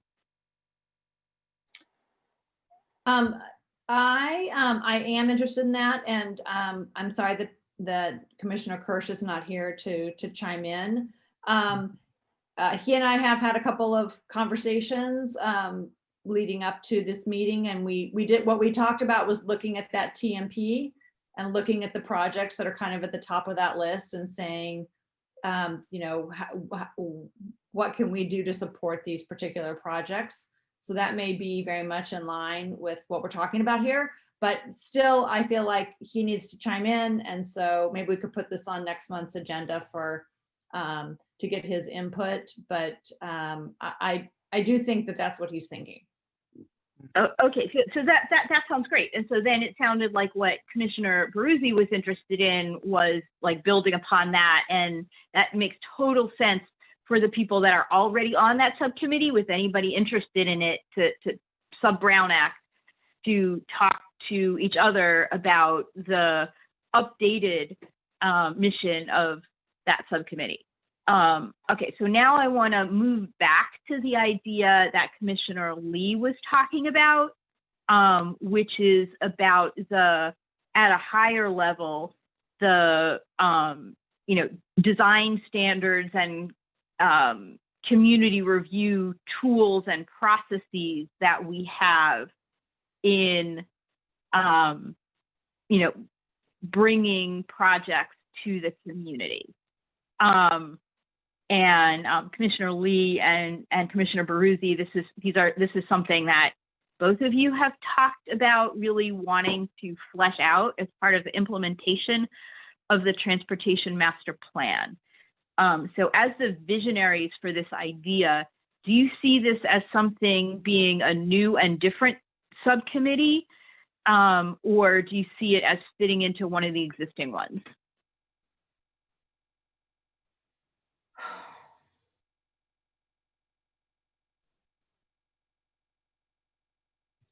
Yeah, I guess maybe if I can jump in, maybe the first question I would ask would be, you know, what would be the objective of that subcommittee? Sounds like there is I'm a little unclear as to what would be the, I guess, the outcome of that subcommittee. If maybe Commissioner Lee or Baruzzi can speak to that a little bit more. I think that would help me at least kind of help shape that subcommittee, whether it's using one of the existing ones or form a new one. I always like to kind of ask the question of what's the ultimate product we're looking for here. I think that would be helpful. I don't know how I got looped into this, actually. I think I wasn't talking about the same thing at all. Then we'll exclude you. Katie, if I can jump in, I think at one point we were talking about design standards, right? Like, what are the design standards that we should be looking at the, you know, street improvements through the lens, right? And is there a default lens that we should be looking at them through? And so again, going back, I think Sharon Road is such an interesting example for us to consider, because, you know, it's a major improvement. You know, there was a lot of potential there that could have happened, but then based on sort of, I don't know, a lot of background politics, you know, we were presented on the commission, we were presented with a couple of alternatives that maybe didn't, you know, go as far as we would have liked, and for various reasons. But, you know, and regardless of how that particular project went down, I think the overall idea, right, is to get closer to the Complete Streets vision. So how do we do that in a way where everyone understands like what the point is, and that it's equitable and fair, right? So, you know, in the sense that you were extremely articulate and eloquent during that meeting about Sharon Road, I think that kind of like, I mean, that certainly stuck in my head, right? Because I'm thinking so many projects by the time they get here are a massive compromises already, right? And it seems kind of unfortunate that we aren't able to at least express what the vision is, right? And that's the vision I had that I'm starting to feel sad and cynical about. So even though I know at least one city council member who embraces this vision, is that in our city, like my dream world is that we have actual design standards that are the default that we would implement. Like when we're going to put a sidewalk on a street, well, what's the street classification? Okay, it's a neighborhood collector and the speed limit is X and we have this many daily travelers and we have this right of way. So that calls for, you know, 6-foot sidewalks on each side. And it means that when we put in a, you know, and because it's this kind of street, it's also going to have buffer bike lanes, right? It's just, I would just love for us not to feel like we were trying to, we have these beautiful designs in the TMP that are like, this is what a neighborhood collector, this is what this kind of street should look like. And I think Lydia is right that somehow stuff gets sort of traded away, I would say, maybe due to political concerns before it even comes to the Complete Streets Commission. So instead of seeing the 6-foot sidewalk, we find out, well, the neighbors aren't that excited about having a 6-foot sidewalk, even though technically the city could build one because technically they have enough right of way. So we're gonna pitch a 3-foot sidewalk. And the problem is that once one neighborhood gets away with it, then sort of everybody feels like wheeling and dealing is the way we do every single project. And it takes a lot of time. And I guess I have this fantasy that if we could just stop at some point and say, no, really, at this point as a city, we're gonna commit to like the kind of thing we did on Santa Cruz is gonna be the kind of thing we did on Middle, and both streets are gonna have the same advantages and disadvantages from that design, but that's our standard for that kind of street. I'm just not sure how, as a commission, I think that leadership has to come from council. I think council has to basically say, this is what we wanna see. And this is what, and then actually, honestly, 90% of the standards are already kind of in the Complete Streets, or sorry, in the TMP. It's more about, I think it's less about coming up with the standards and more about having a political leadership that's willing to own and implement them and say, no, really, Middle, you'll be okay. Like Santa Cruz was worried about those sidewalks, but now they're happy. Like you can have them too. It'll be great. Like it's really, I guess I'm not sure having a subcommittee for that is going to feel very rewarding. I would love to, have us encourage city council to, have a new day and consider that as a way of public leadership for Complete Streets and safety and equity in our community. I just don't know. I can't honestly right now advocate for a subcommittee based on that, given the lack of council interest on it so far. And I think maybe we can start with council. Sorry. So, Kevin, in the prep meeting for this meeting, I think you had an idea for how this commission could support staff in fleshing out those design standards and helping that in terms of community engagement around project planning. Mhm. But how did you envision that in terms of how the commission could support staff on that? Yeah. I will say though, after listening to what Commissioner Lee and Baruzzi had spoke about, it does kind of change a little bit to what we had talked about at the agenda setting meeting. I'm going to break down my comment into maybe 2 or 3 different areas.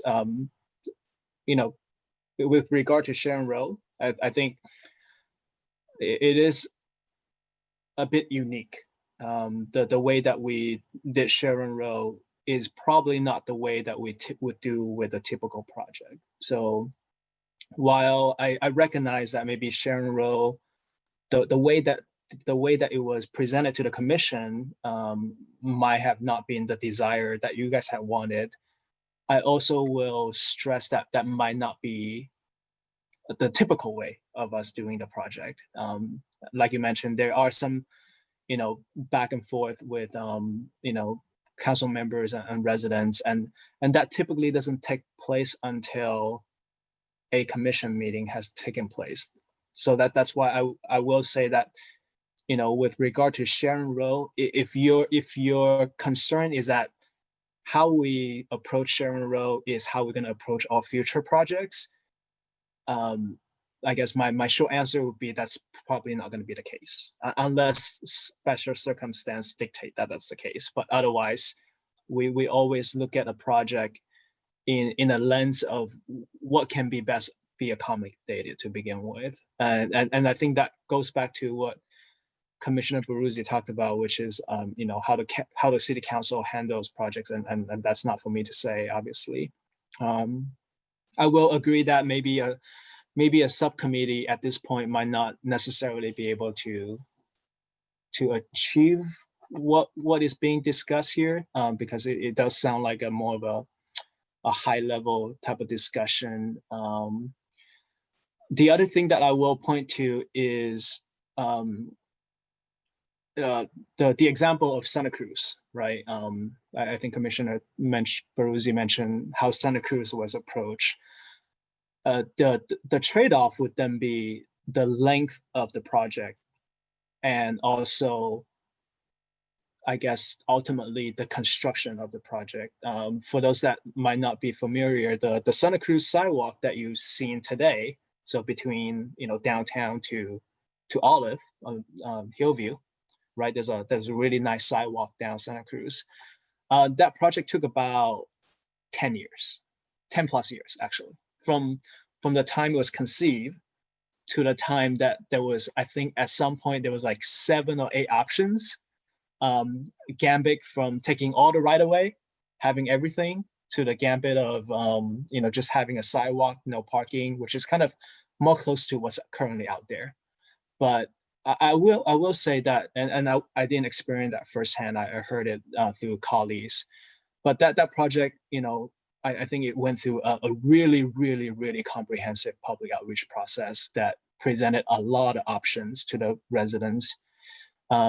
So I think that gives you a flavor of the amount of time too. So I guess what I'm trying to say is,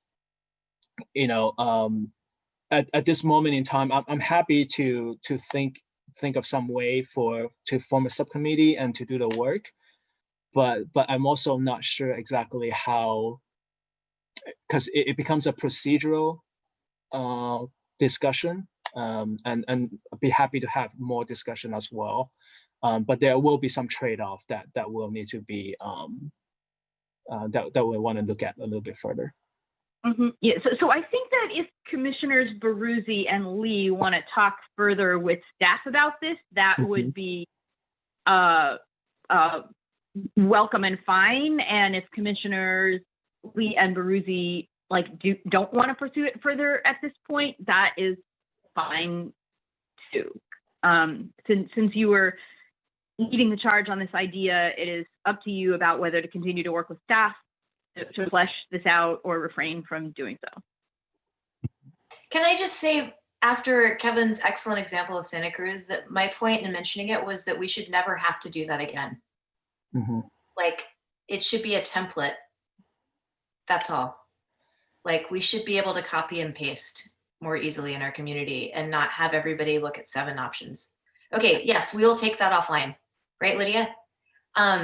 Kevin, when we take this offline, I think I also want to revisit Nikki's idea about resurfacing, which was adjacent to this. And I don't remember enough about it to articulate it for the commission right now. If you do, you could. Otherwise, we can figure it out and talk about it next time. Yeah, I think I just briefly touched on that just because Commissioner Wyatt and Ms. Espinoza were not present at that time. But I think this was an opportunity that our Public Works Director brought to the commission. Every year, the city resurfaces our street. So, so each year, the city identifies a segment of a street that requires some work. And what it does then is it affords the opportunity for us to know that ahead of time and see what kind of improvement we can potentially do on it. So really this, and this, I guess this wasn't the case in the past, and using Ravenswood as an example, Ravenswood will get resurfaced, I believe, next year. And because we know that information, and because of the TMP, we were able to use that and start the Ravenswood bike lane analysis project. So now what that means is we can do the analysis, that affords us time to do the analysis, that affords us time to come to the commission with a preferred design alternative. And when the resurface project comes online next year, we can go ahead and implement that project in addition to the resurfacing project. So that was kind of the essence of what we had talked about in the past. And because of that conversation, I think what I have been trying to do is to be able to identify those segments early on and when the opportunity is there to essentially kind of do what we're doing right now, which is let's take a look at the TMP. Let's see what kind of projects have been identified on those roadways and see if there's an opportunity to combine the effort. That's ultimately what that effort was all about. So happy to talk with Commissioner Baruzzi offline again, just so that we can kind of flesh out the details. But for the benefit of the new commissioners, that's sort of the essence of that conversation. Mhm. Okay, so Baruzzi, Lee, and Kevin Chen on possible next steps about design standards and street resurfacing. Mhm. Okay, moving on, I want to figure out the idea of reviewing the TMP projects for VMT benefit. I see two possible places it could fit, or maybe someplace else entirely. So the Climate Action Plan subcommittee, like the City Council approved a climate action plan, and then there were some follow-on steps to pick up the VMT topic. So this could fit into the Climate Action Plan subcommittee, or it could be a continuation of the Transportation Master Plan subcommittee, or it could be something else entirely. And Commissioner Cibrian had expressed an interest in that, and she's not on either of those. So, I think I also heard Patrice say that she and Bill had talked about something very similar as part of the Active Transportation Network subcommittee. So I just want to make sure that we're including that.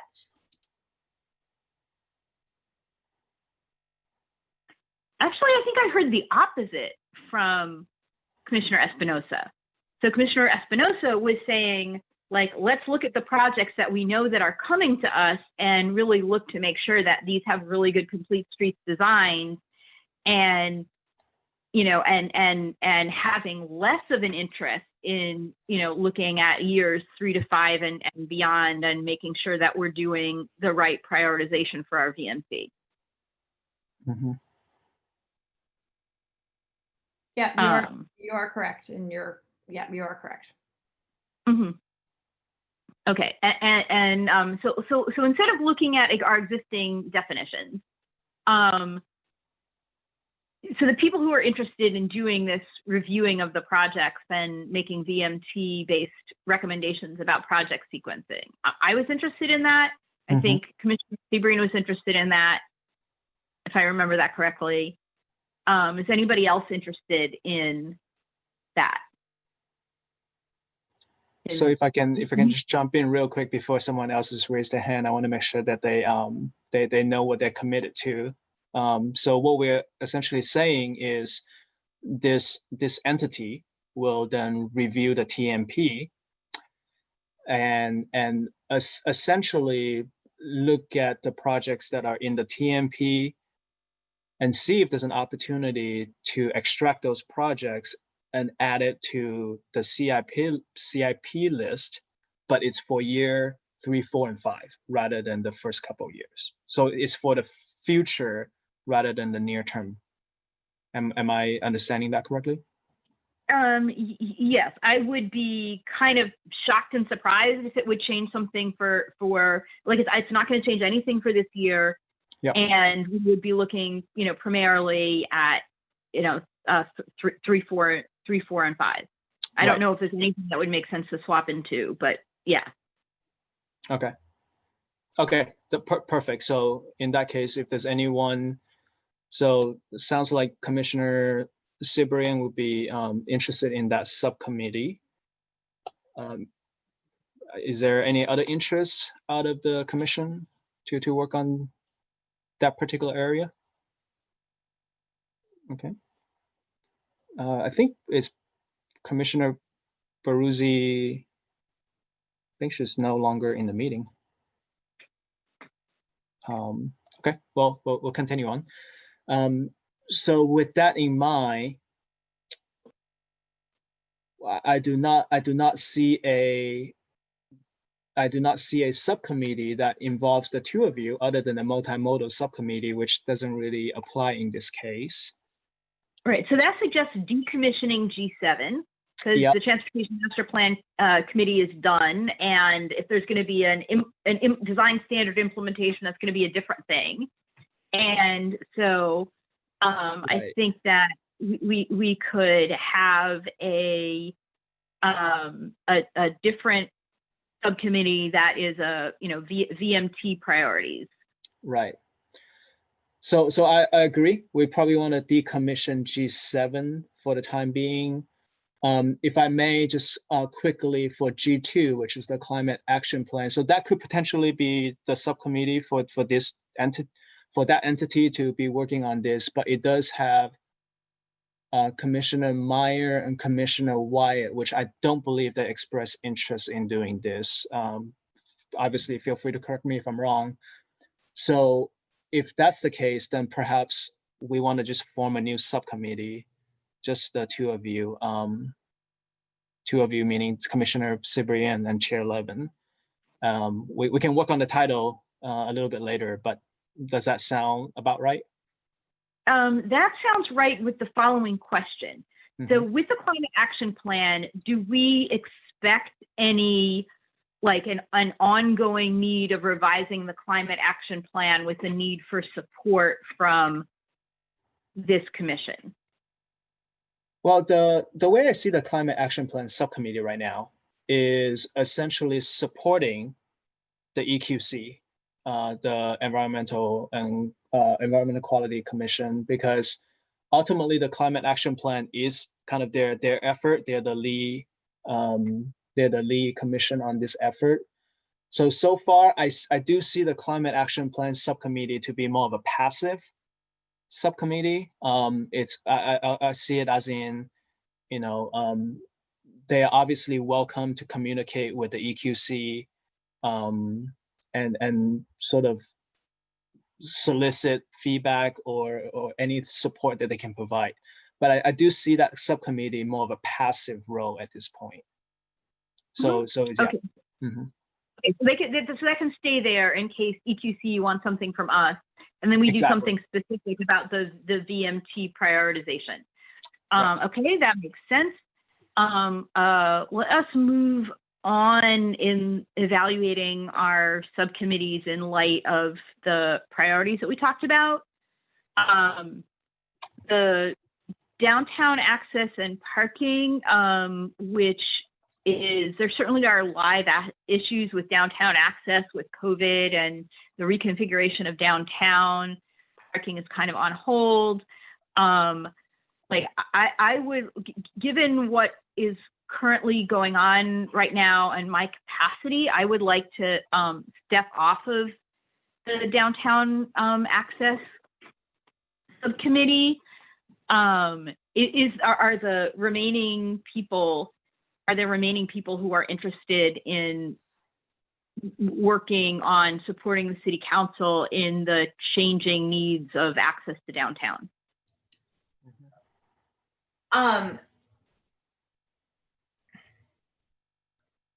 Well, three of us just met, and we met with Fran, but I wanted to at some point pick up Isaac's point about like sort of tangible projects and things like that. And right now, aside from the TMA, which I've always kind of thought of as Adina's baby, I don't really know of super actionable things. And correct me if I'm wrong, Commissioners Espinosa and Wyatt, I know you've both expressed interest in this, and we just met with Fran. So I don't want to, I'm just wondering, I don't feel like I have a strong sense of what the work plan for this could be right now, because some of the things that council had been prioritizing have been put on the back burner. Mhm. I'm curious about what Commissioners Wyatt and Espinosa might think about this. Like, is this one that we, I mean, we've just spent some time talking to the Chamber of Commerce CEO, but like, are there obvious things we should be working on? Kevin, Adina. Yeah, I guess I'll start. When this subcommittee was formed initially, I think that was obviously pre-COVID. so there was a lot of goals that the city had in mind for downtown. First and foremost, there was going to be a near-term parking and access study for downtown. Of course, that kind of got put on hold. I think I included that in one of my slides. So I will agree that at this moment in time, there aren't that many things going on that warrant this subcommittee to be too active. I think there's obviously downtown closure, I think would fall under here. So if the remaining commissioners, if there's a desire to work on those, and I think there is, then we definitely want to keep this subcommittee just for that capacity alone. So that would be kind of my observation at this point. I think we want to, I'll speak for myself. I would love to continue working on downtown access, especially because we're in COVID times. I'm a little uncertain about how to take that forward, who I need to have conversations with, and what kind of help we can provide council and staff. But I, as a frequent user of downtown and pedestrian, and with appreciation for the challenges of the nature of the streets during COVID times, I would like to continue helping with that as I can. And I too am interested in continuing working on that, even though I know there's not any definitive plans, but just to kind of keep the conversations going and to keep access for pedestrians and bikes kind of top of mind. So I'd like to stay on it as well. Okay. Are Sounds you all okay if it's kind of a not super active subcommittee for a little while until there's an obvious project that we need to sink our teeth into? Or do you want to, I know each of you has separately expressed a desire to sort of have well articulated subcommittee projects and work plans. And I want to make sure that this one is not, I don't think we can create work necessarily, but I agree that there are probably going to be things that crop up. It's also the case that the city has been constantly changing and tweaking and rejiggering the access policies for downtown with the street closures. And as a commission, we haven't been involved in that. And I'm nominally on that committee, but haven't had the capacity to work on it. So I think if we had people on this commission in a subcommittee who wanted to be paying close attention and giving, working with the businesses and giving feedback, I think that could be valuable.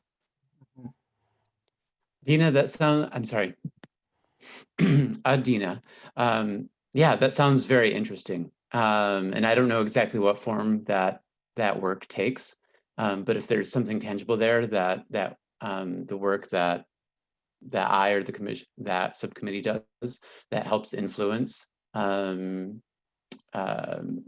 inform, that's great. I would love, and since you're on that subcommittee, maybe we can meet about that. Yep. Okay, and I think I have just tried to resign due to lack of capacity.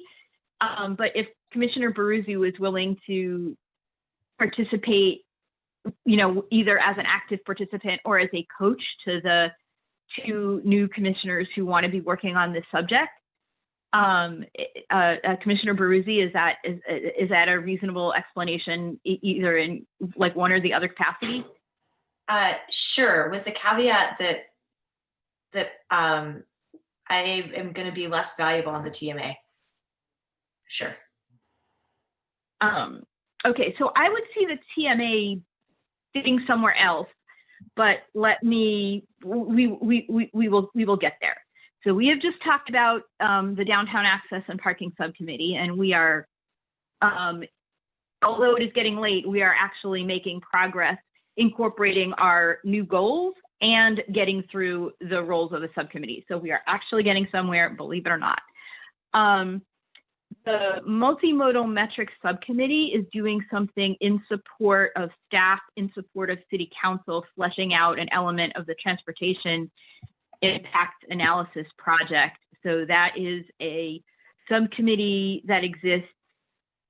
We met this week. We need to be meeting with staff to get a little more guidance.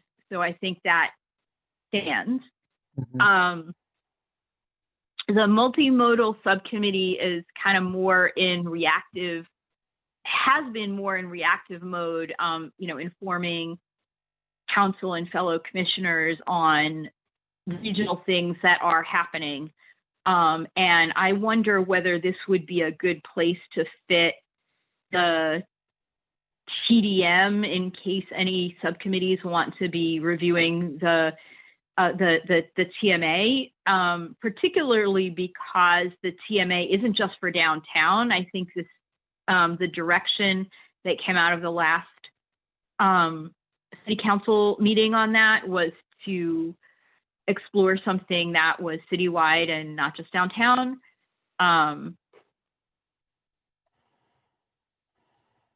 So we could include it there.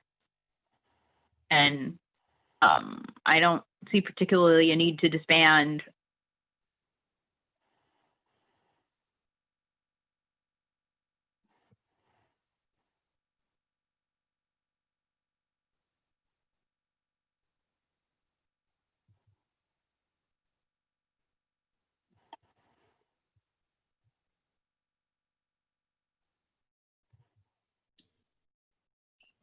I'm sorry.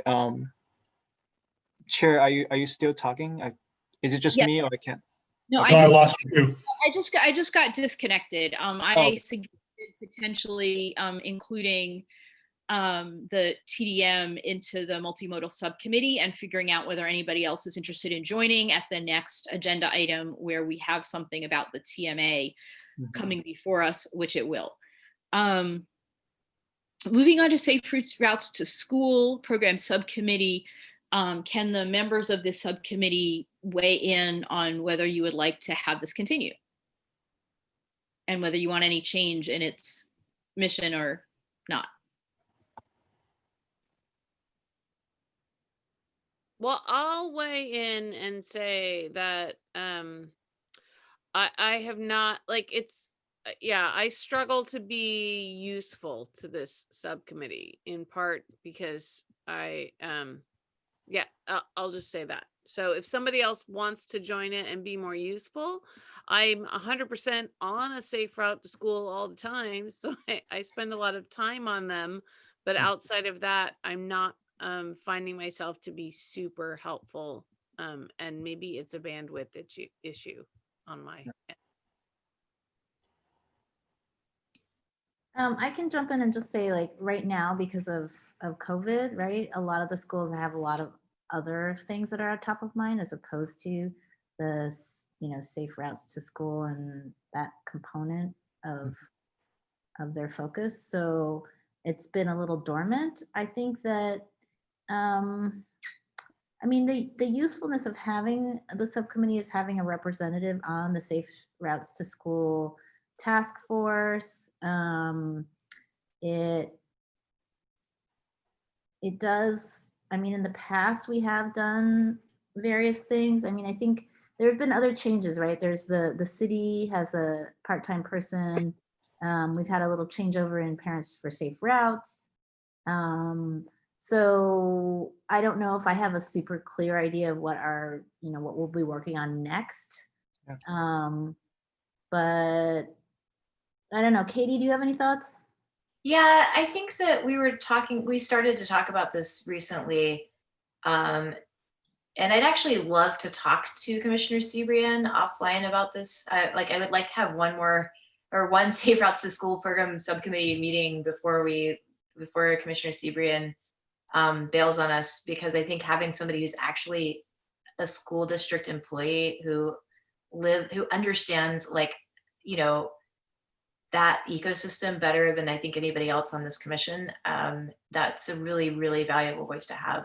My sense is that given the shifting right now, like the reduced hours of the Safe Routes coordinator, the new leadership at Parents for Safe Routes, and the lack of clarity about what sort of scope she will be taking on, I think it actually makes sense to keep this subcommittee going and keep a hand in the game and identify if there are gaps that the commission can support to fill, and if not, then we maybe don't need it. But I think there might be.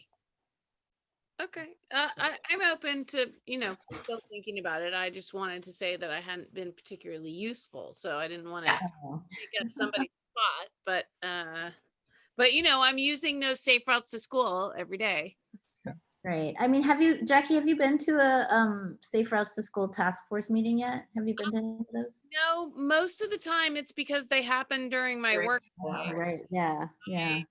And my work day is more complicated and weird now than it was, even though like I could do virtual because I don't have to leave campus, but I generally have like student groups, and when they're only coming every other week, it's hard to miss a week. Mhm. Right. Right. Anyway, So it sounds like there's a next step here where the members of this subcommittee will talk amongst each other about what makes sense to be happening in the coming, in the coming time period. And then we'll bring back any recommendations to the commission about what it will be doing next and who will be doing it and how.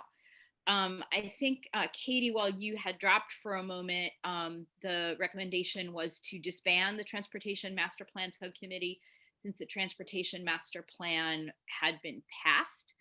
And then as for the implementation phase, we were starting a subcommittee to look at that, VMT prioritization and discussing what to do, if anything, with regard to the design standards, street resurfacing implementation aspect.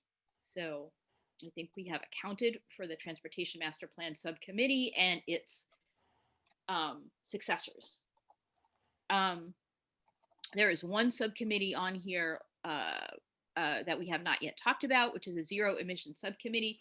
Cromie and Meyer, does this group want to continue this in an interest of any of the city's ongoing activities or council priorities? I think we should consider adding something about chocolate to its charter, because that would make it more like envious or coveted, a coveted one to be on with everybody here. I think it's worthwhile to continue it, although somebody will have to join John at some point, because I'm done in April, and there's a lot of work to be done. And I think it aligns with some things that are going on in the direction the world's heading. So it's probably worthwhile keeping. And hopefully sometime in the next couple of months, we can find somebody that might want to join in with it. Mhm. Yes. Yeah, and I will say that, a lot of this commission or subcommittees were established pre-COVID with the idea that there will be a lot going on in the city. And because of COVID, I think many of these are probably more of a passive role. I see downtown access, Safe Route to School, zero emission, being fairly passive at this moment in time, just given the climate that we're in, but could potentially ramp up once we're back to kind of quote unquote the normal, back to normal. So excellent. So I think that we have accounted for everything but one thing that we were trying to do. We have looked at the city council's priorities. We have looked at the things that we wanted to add or change with respect to those priorities. And we have looked at how those subcommittees fit. And the one thing I can think of that is not yet accounted for is that Commissioner Wyatt said something in the middle of a discussion that I didn't understand at all. Commissioner Wyatt, can you, if there is something that you wanted to contribute that has not been accounted for in this discussion and the goals of how we will be supporting the City Council's priorities with our work plan and our subcommittees, can you share what that is at this time? I'm good, thank you. Okay, see, I didn't forget you. I appreciate it. Um, The too long didn't read is that I agreed with Katie's work and maybe I just didn't express it or articulate it well. that sounds great. So if it comes forward that there is a subcommittee that is working on it and you are interested, then you can join at that time following the next steps. Kevin, have we successfully achieved the goals of this agenda item? Yeah, I believe so. Thank you. I just wanted to maybe touch base on two particular items. One is just make sure that Commissioner Espinoza, I know that you have expressed interest about, working on more near-term ongoing projects. Are there anything in particular, and I'm not talking about a specific project, but more just like a procedural thing that you would be interested in working on, or maybe see the commission tackle. Again, this could be a form of just a subcommittee of one, which is totally fine, I think. But I just wanted to maybe open it up and see if there's anything in particular that you're interested in. So I can kind of help, I can get a clearer picture. I don't think so. I mean, I'm already on 3 commissions, and I think I can find some things. We can find some things that are a little more tangible between all of those. And I agree that COVID, has definitely put a damper on kind of the direction that we were all going. So no, I'm fine. Okay, great, thank you. And then Commissioner Lee, you have mentioned a couple times about the NTMP process. And so far, I don't believe that's listed anywhere. So I just wanted to make sure that is it something that you want to work on, or is it more of just a comment coming from your end? Well, I think, as I feel like there is sort of a category of things that don't necessarily fall into the bucket of design standards or project review, but are kind of like, I guess to characterize them as like recommendations for like points of pain or like excess bureaucracy or something, where maybe some small changes could make a big difference.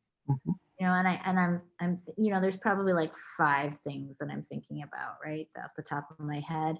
And the NMTP, as you mentioned, has actually gone through a vetting process where the commission members, I think it was commission members, kind of created like a recommendation, and then it kind of like just went to city council and then like it just died, right? Something like that. Twice. We tried to kill it twice. We failed. Okay, but the whole thing was kill, like you wanted to kill the program as opposed to like we wanted to replace it with design standards. And so we instead of having to vote about safety improvements, we wanted to replace that with, if there was a safety issue, fix it, and then to have a proactive plan to change streets, not only streets defined as quote neighborhood streets unquote, but a much wider spectrum of streets to be in line with design standards. And at that time, city council was not willing to make changes. And I suspect that instead of coming at it with the, like, let's fix the NTMP, which first of all, leaves out the other streets. Like it only focuses on certain kinds of streets, and it leaves out the needs to have complete streets on a wider variety of kinds of streets. And it focuses on the old thing that we have as opposed to the new thing that we want. And I would suggest focusing on the new thing that we want, because the process of trying to kill the old thing we had has failed twice. Does anybody want to briefly explain what the NTMP is to commissioners who might not be familiar with it? Kevin? Yeah, I'll take the charge on that one. Right, so the NTMP, it's the Neighborhood Traffic Management Program, So it was created, I think, back in the 90s, if I remember correctly. It went through a vetting process, but ultimately, the goal of the program is for anyone that lives in the city of Menlo Park to make a request to the city for traffic calming measures. So that's really in a nutshell what it is. The program has a multiple step process in order for this to be ultimately becoming a project. It involves a lot of community outreach, a lot of signature collection, etc. The goal is to make it very difficult to get traffic calming, because the perception is that traffic calming is something, it comes from a perception from 10, 15 years ago, that having cars going slower on a neighborhood street would be unpopular. And therefore we have a process that requires a supermajority of voters on a street to vote as to whether to have safety improvements. And if someone does not vote, that counts as a no.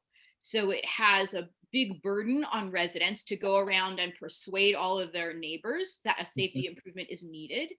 It benefits neighborhoods where people have a lot of disposable time and assets to be able to put in all their time to advocate for the safety. And so in neighborhoods where people don't have that kind of time and resource, it makes it more difficult to improve safety.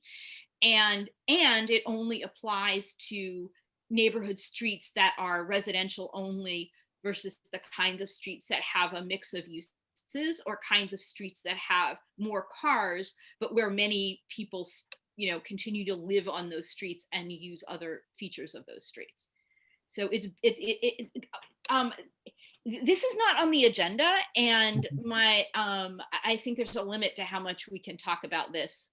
Yeah, I just wanted to say, as being one of the people who wrote it, and it was in the 2000s, not in the 90s, but that the gist of it was this, that there was no actual way for citizens to come and deal with traffic at all. You would just have to come and yell at the front desk to the clerks. And so this was an attempt at making there be an actual process in writing that people in neighborhoods could come and address safety concerns, albeit with an older toolkit from 12 years ago. And the concepts of doing things. But prior to that, there wasn't anything that you could do that for. It was also meant to temper it with the supermajorities, so that just kind of normal people couldn't have beers and then decide they were traffic engineers in the neighborhood and decide to put everything in there. And it came on the backside of some huge catastrophic, what they called street furniture projects, like on Santa Cruz Avenue, when they put roundabouts in and bulb outs and the whole bit, and spent like $1 million putting it down Santa Cruz, and then 3 weeks later had to tear it all back out with backhoes and jackhammers. So while there is some onerous parts of it, it isn't as silly as it sounds. There was a lot of work and a lot of effort put into putting something in place so that there was actual ability to have some say from citizens there. Now, that being said, it's time to move on from it, but it's not as silly as it seems. And so the idea that you can have safety improvements made and at least make it possible is good. But the amount of effort it takes to get safety improvements made, given the fact that the city has a Vision Zero policy nowadays, seems... Yeah, certainly it aged out, and it was running a balance of trying to not have that thing happen where we literally spent like over $1 million putting in what people referred to as street furniture, and then ripping it all back out. So nobody wanted to see that happen. So that was the only way to get it through council, was to be able to make it so that it wasn't super easy to do, but there was the ability to do it. And that being said, it was many years before there was ever a successful NTMP project. In fact, probably the biggest one that's even happened now is the one that happened in the Willows. Just that was only within the last year and a half, or in the last year, that it finally got implemented. That there were nothing ever made it through the process until, but then there was 2 or 3 things that did. And as people started to understand it, and now we have a better way to maybe address things. Yep. So this, this is like a huge, obviously a big thing to tackle. And so I don't think that it should be, it sounds like, you know, if we decide, if there was enough interest on council's point of view to like revisit the NTMP, maybe, but hopefully the TMP itself will take over from. That was the thought there. process. That was the hope and the dream, and it's why, I mean, we burned several commissioners out on the round and round discussions of the NTMP. I thought that we were already past that, and that the TMP is Right. going to Right. take over. Yeah, So- with the intention to go to the general plan, the street definitions in the general plan, the design toolkit in the transportation master plan, and now the ability to implement that was the thought that it would be that's what would become the standard way of doing things. Right. So, I mean, it seems like having that, the design standards or design default in the TMP would be a great piece, right? And if Katie and, I mean, even if we don't do it as a formal subcommittee, I think it's worth like creating just a mock-up for like a reaction, right? Like having something that we can all look at and say, okay, yeah, this is what we think is a good idea. Okay, cool. I think that was helpful in clarifying what the relationship is between the NTMP, its good intentions, where we have gotten to, what we are doing next. And speaking of what we are doing next, where are we on the agenda? Okay. So I believe that sort of concludes item E2. So for item E3, which is to reevaluate and recommend to City Council to approve the Complete Street Commission work plan for 2020-2021.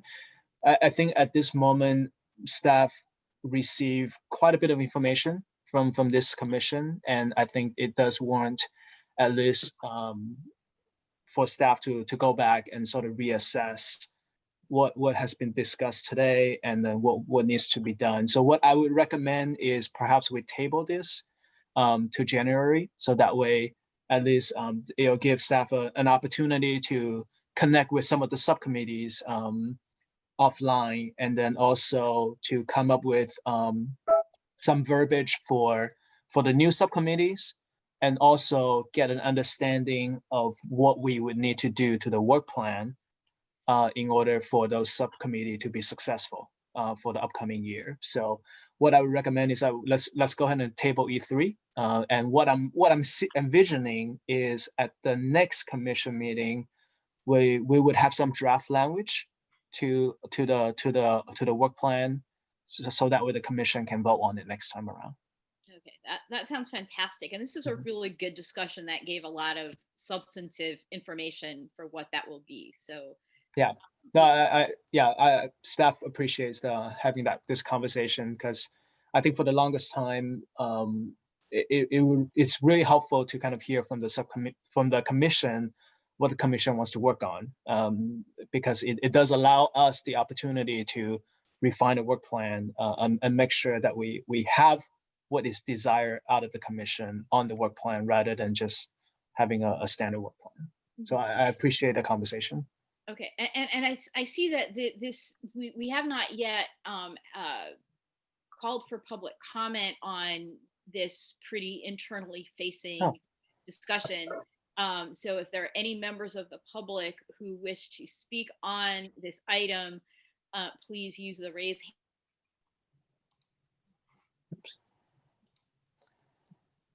I think Chair Levin might have I in front of him.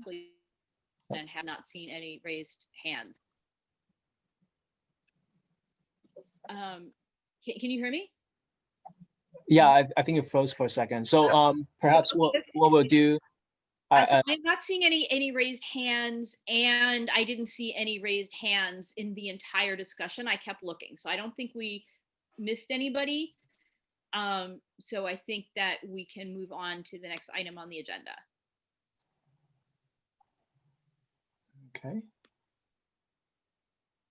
Which is agenda item F, informational items, which are transmitted to the commission to provide an update on matters of the importance to the commission. These are not action items. a commission staff member or member of the public may request to make a comment or ask a question on any informational items. Does staff have any informational items? And the informational items start with updates on major project status. Kevin, do you have any updates on major projects? Thank you, Madam Chair. So I've talked about project quite a bit already, so I'm just gonna update the commission that we do anticipate to come to the commission with the Transportation Management Association feasibility study sometime in February. I understand that it's been kind of pushed out a little bit more, but it is an evolving project, so appreciate your understanding. We do anticipate it to come to the commission in February. And with that, I will conclude my update. Okay, any questions and comments from commissioners or members of the public? Commissioner Meyer. Yeah, how do we get it on the agenda to talk about getting rid of that Seahawks banner behind Chromie? That's what I think we should discuss next month. Top of the list. Dramatically more offensive stuff that I can put up. All right. No, I saw in a city council staff report somewhere that I hate to even mention this out loud, but that there was some intent to have commissioners, everyone have to have exactly the same city provided institutional Zoom background. So if you speak loud enough on this, we may have to have 1984 Zoom backgrounds provided by the powers that be. So moving on, committees and subcommittee reports. Are there any reports from advisory body members since the last commission meeting that are other than the discussions about the purpose of the commission, which we have had in the previous item? Active transportation, Patrice. No, I mean, just what I mentioned to you, that Bill and I have spoken and we were trying to kind of come up with a plan, and we thought we would go through the TMP and look at projects, and that's about as far as we got. Fabulous. Climate Action has not done anything since the City Council approved the Climate Action Plan. Downtown access and parking. Does anyone want to add anything to what has already been said in the previous discussion?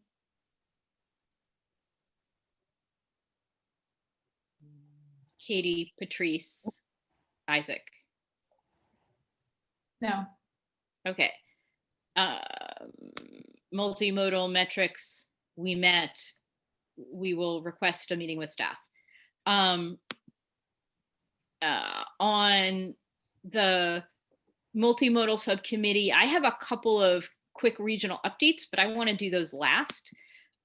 Safe Routes to School program subcommittee. Does anybody on that subcommittee have anything to add that was not mentioned in the previous discussion? Sure. The Safe Routes to School task force met this past week, and just a couple of highlights. Ruby Bridges Walk to School Day was well attended, considering what's going on with the schools right now. They had like 180 students participate in some form, either like walking or doing some sort of artwork in school. So so that was a city-led effort to kind of get the schools to do something about that. So that was great. Victoria Trask of the Menlo Park PD gave some interesting stats. I actually have a screenshot from her presentation really quickly. Kevin, is it possible? Can I show a screenshot on my, can you do screen sharing so I can show this one slide? It just shows like all the traffic stops of both cars and bikes. So I thought maybe people would like to just take a quick look at it. Is that possible? Yes, let me see. I'm gonna, okay. So do you have the share screen option now? Yeah, on your end? Yeah, okay, so I'll put this up.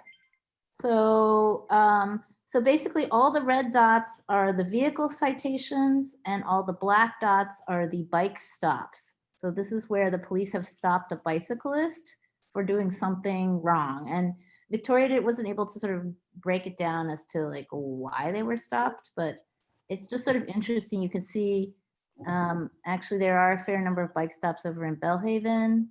And you could see the red stops they're along the major traffic routes, right? So, but it just sort of is like a quick, like, oh, this is why it's important to have bike routes along the major corridors because people use them and their cars getting cited for all kinds of things in these areas.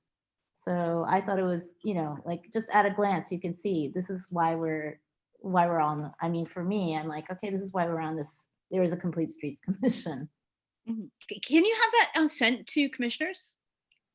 Sure, I can email this. I mean, Kevin, that's okay, right? This is like, it was at a public meeting. The Safe Routes to School Task Force is a public meeting, so Yep. I don't see why I couldn't. I am super curious to find out what they stopped all those bikes for in Bellhaven. Exactly, right? Yeah. Okay. Yeah, so if Commissioner Lee, if you can share that image with me, and then I'll disseminate that out to the entire commission. And you'll also go to the minute as a public record.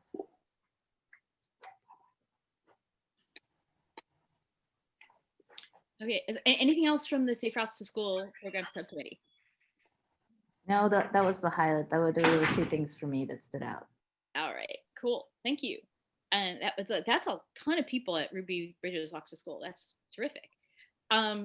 Transportation Master Plan Subcommittee has chosen to disband itself following the approval of the Transportation Master Plan. Any updates from the Zero Emission Subcommittee?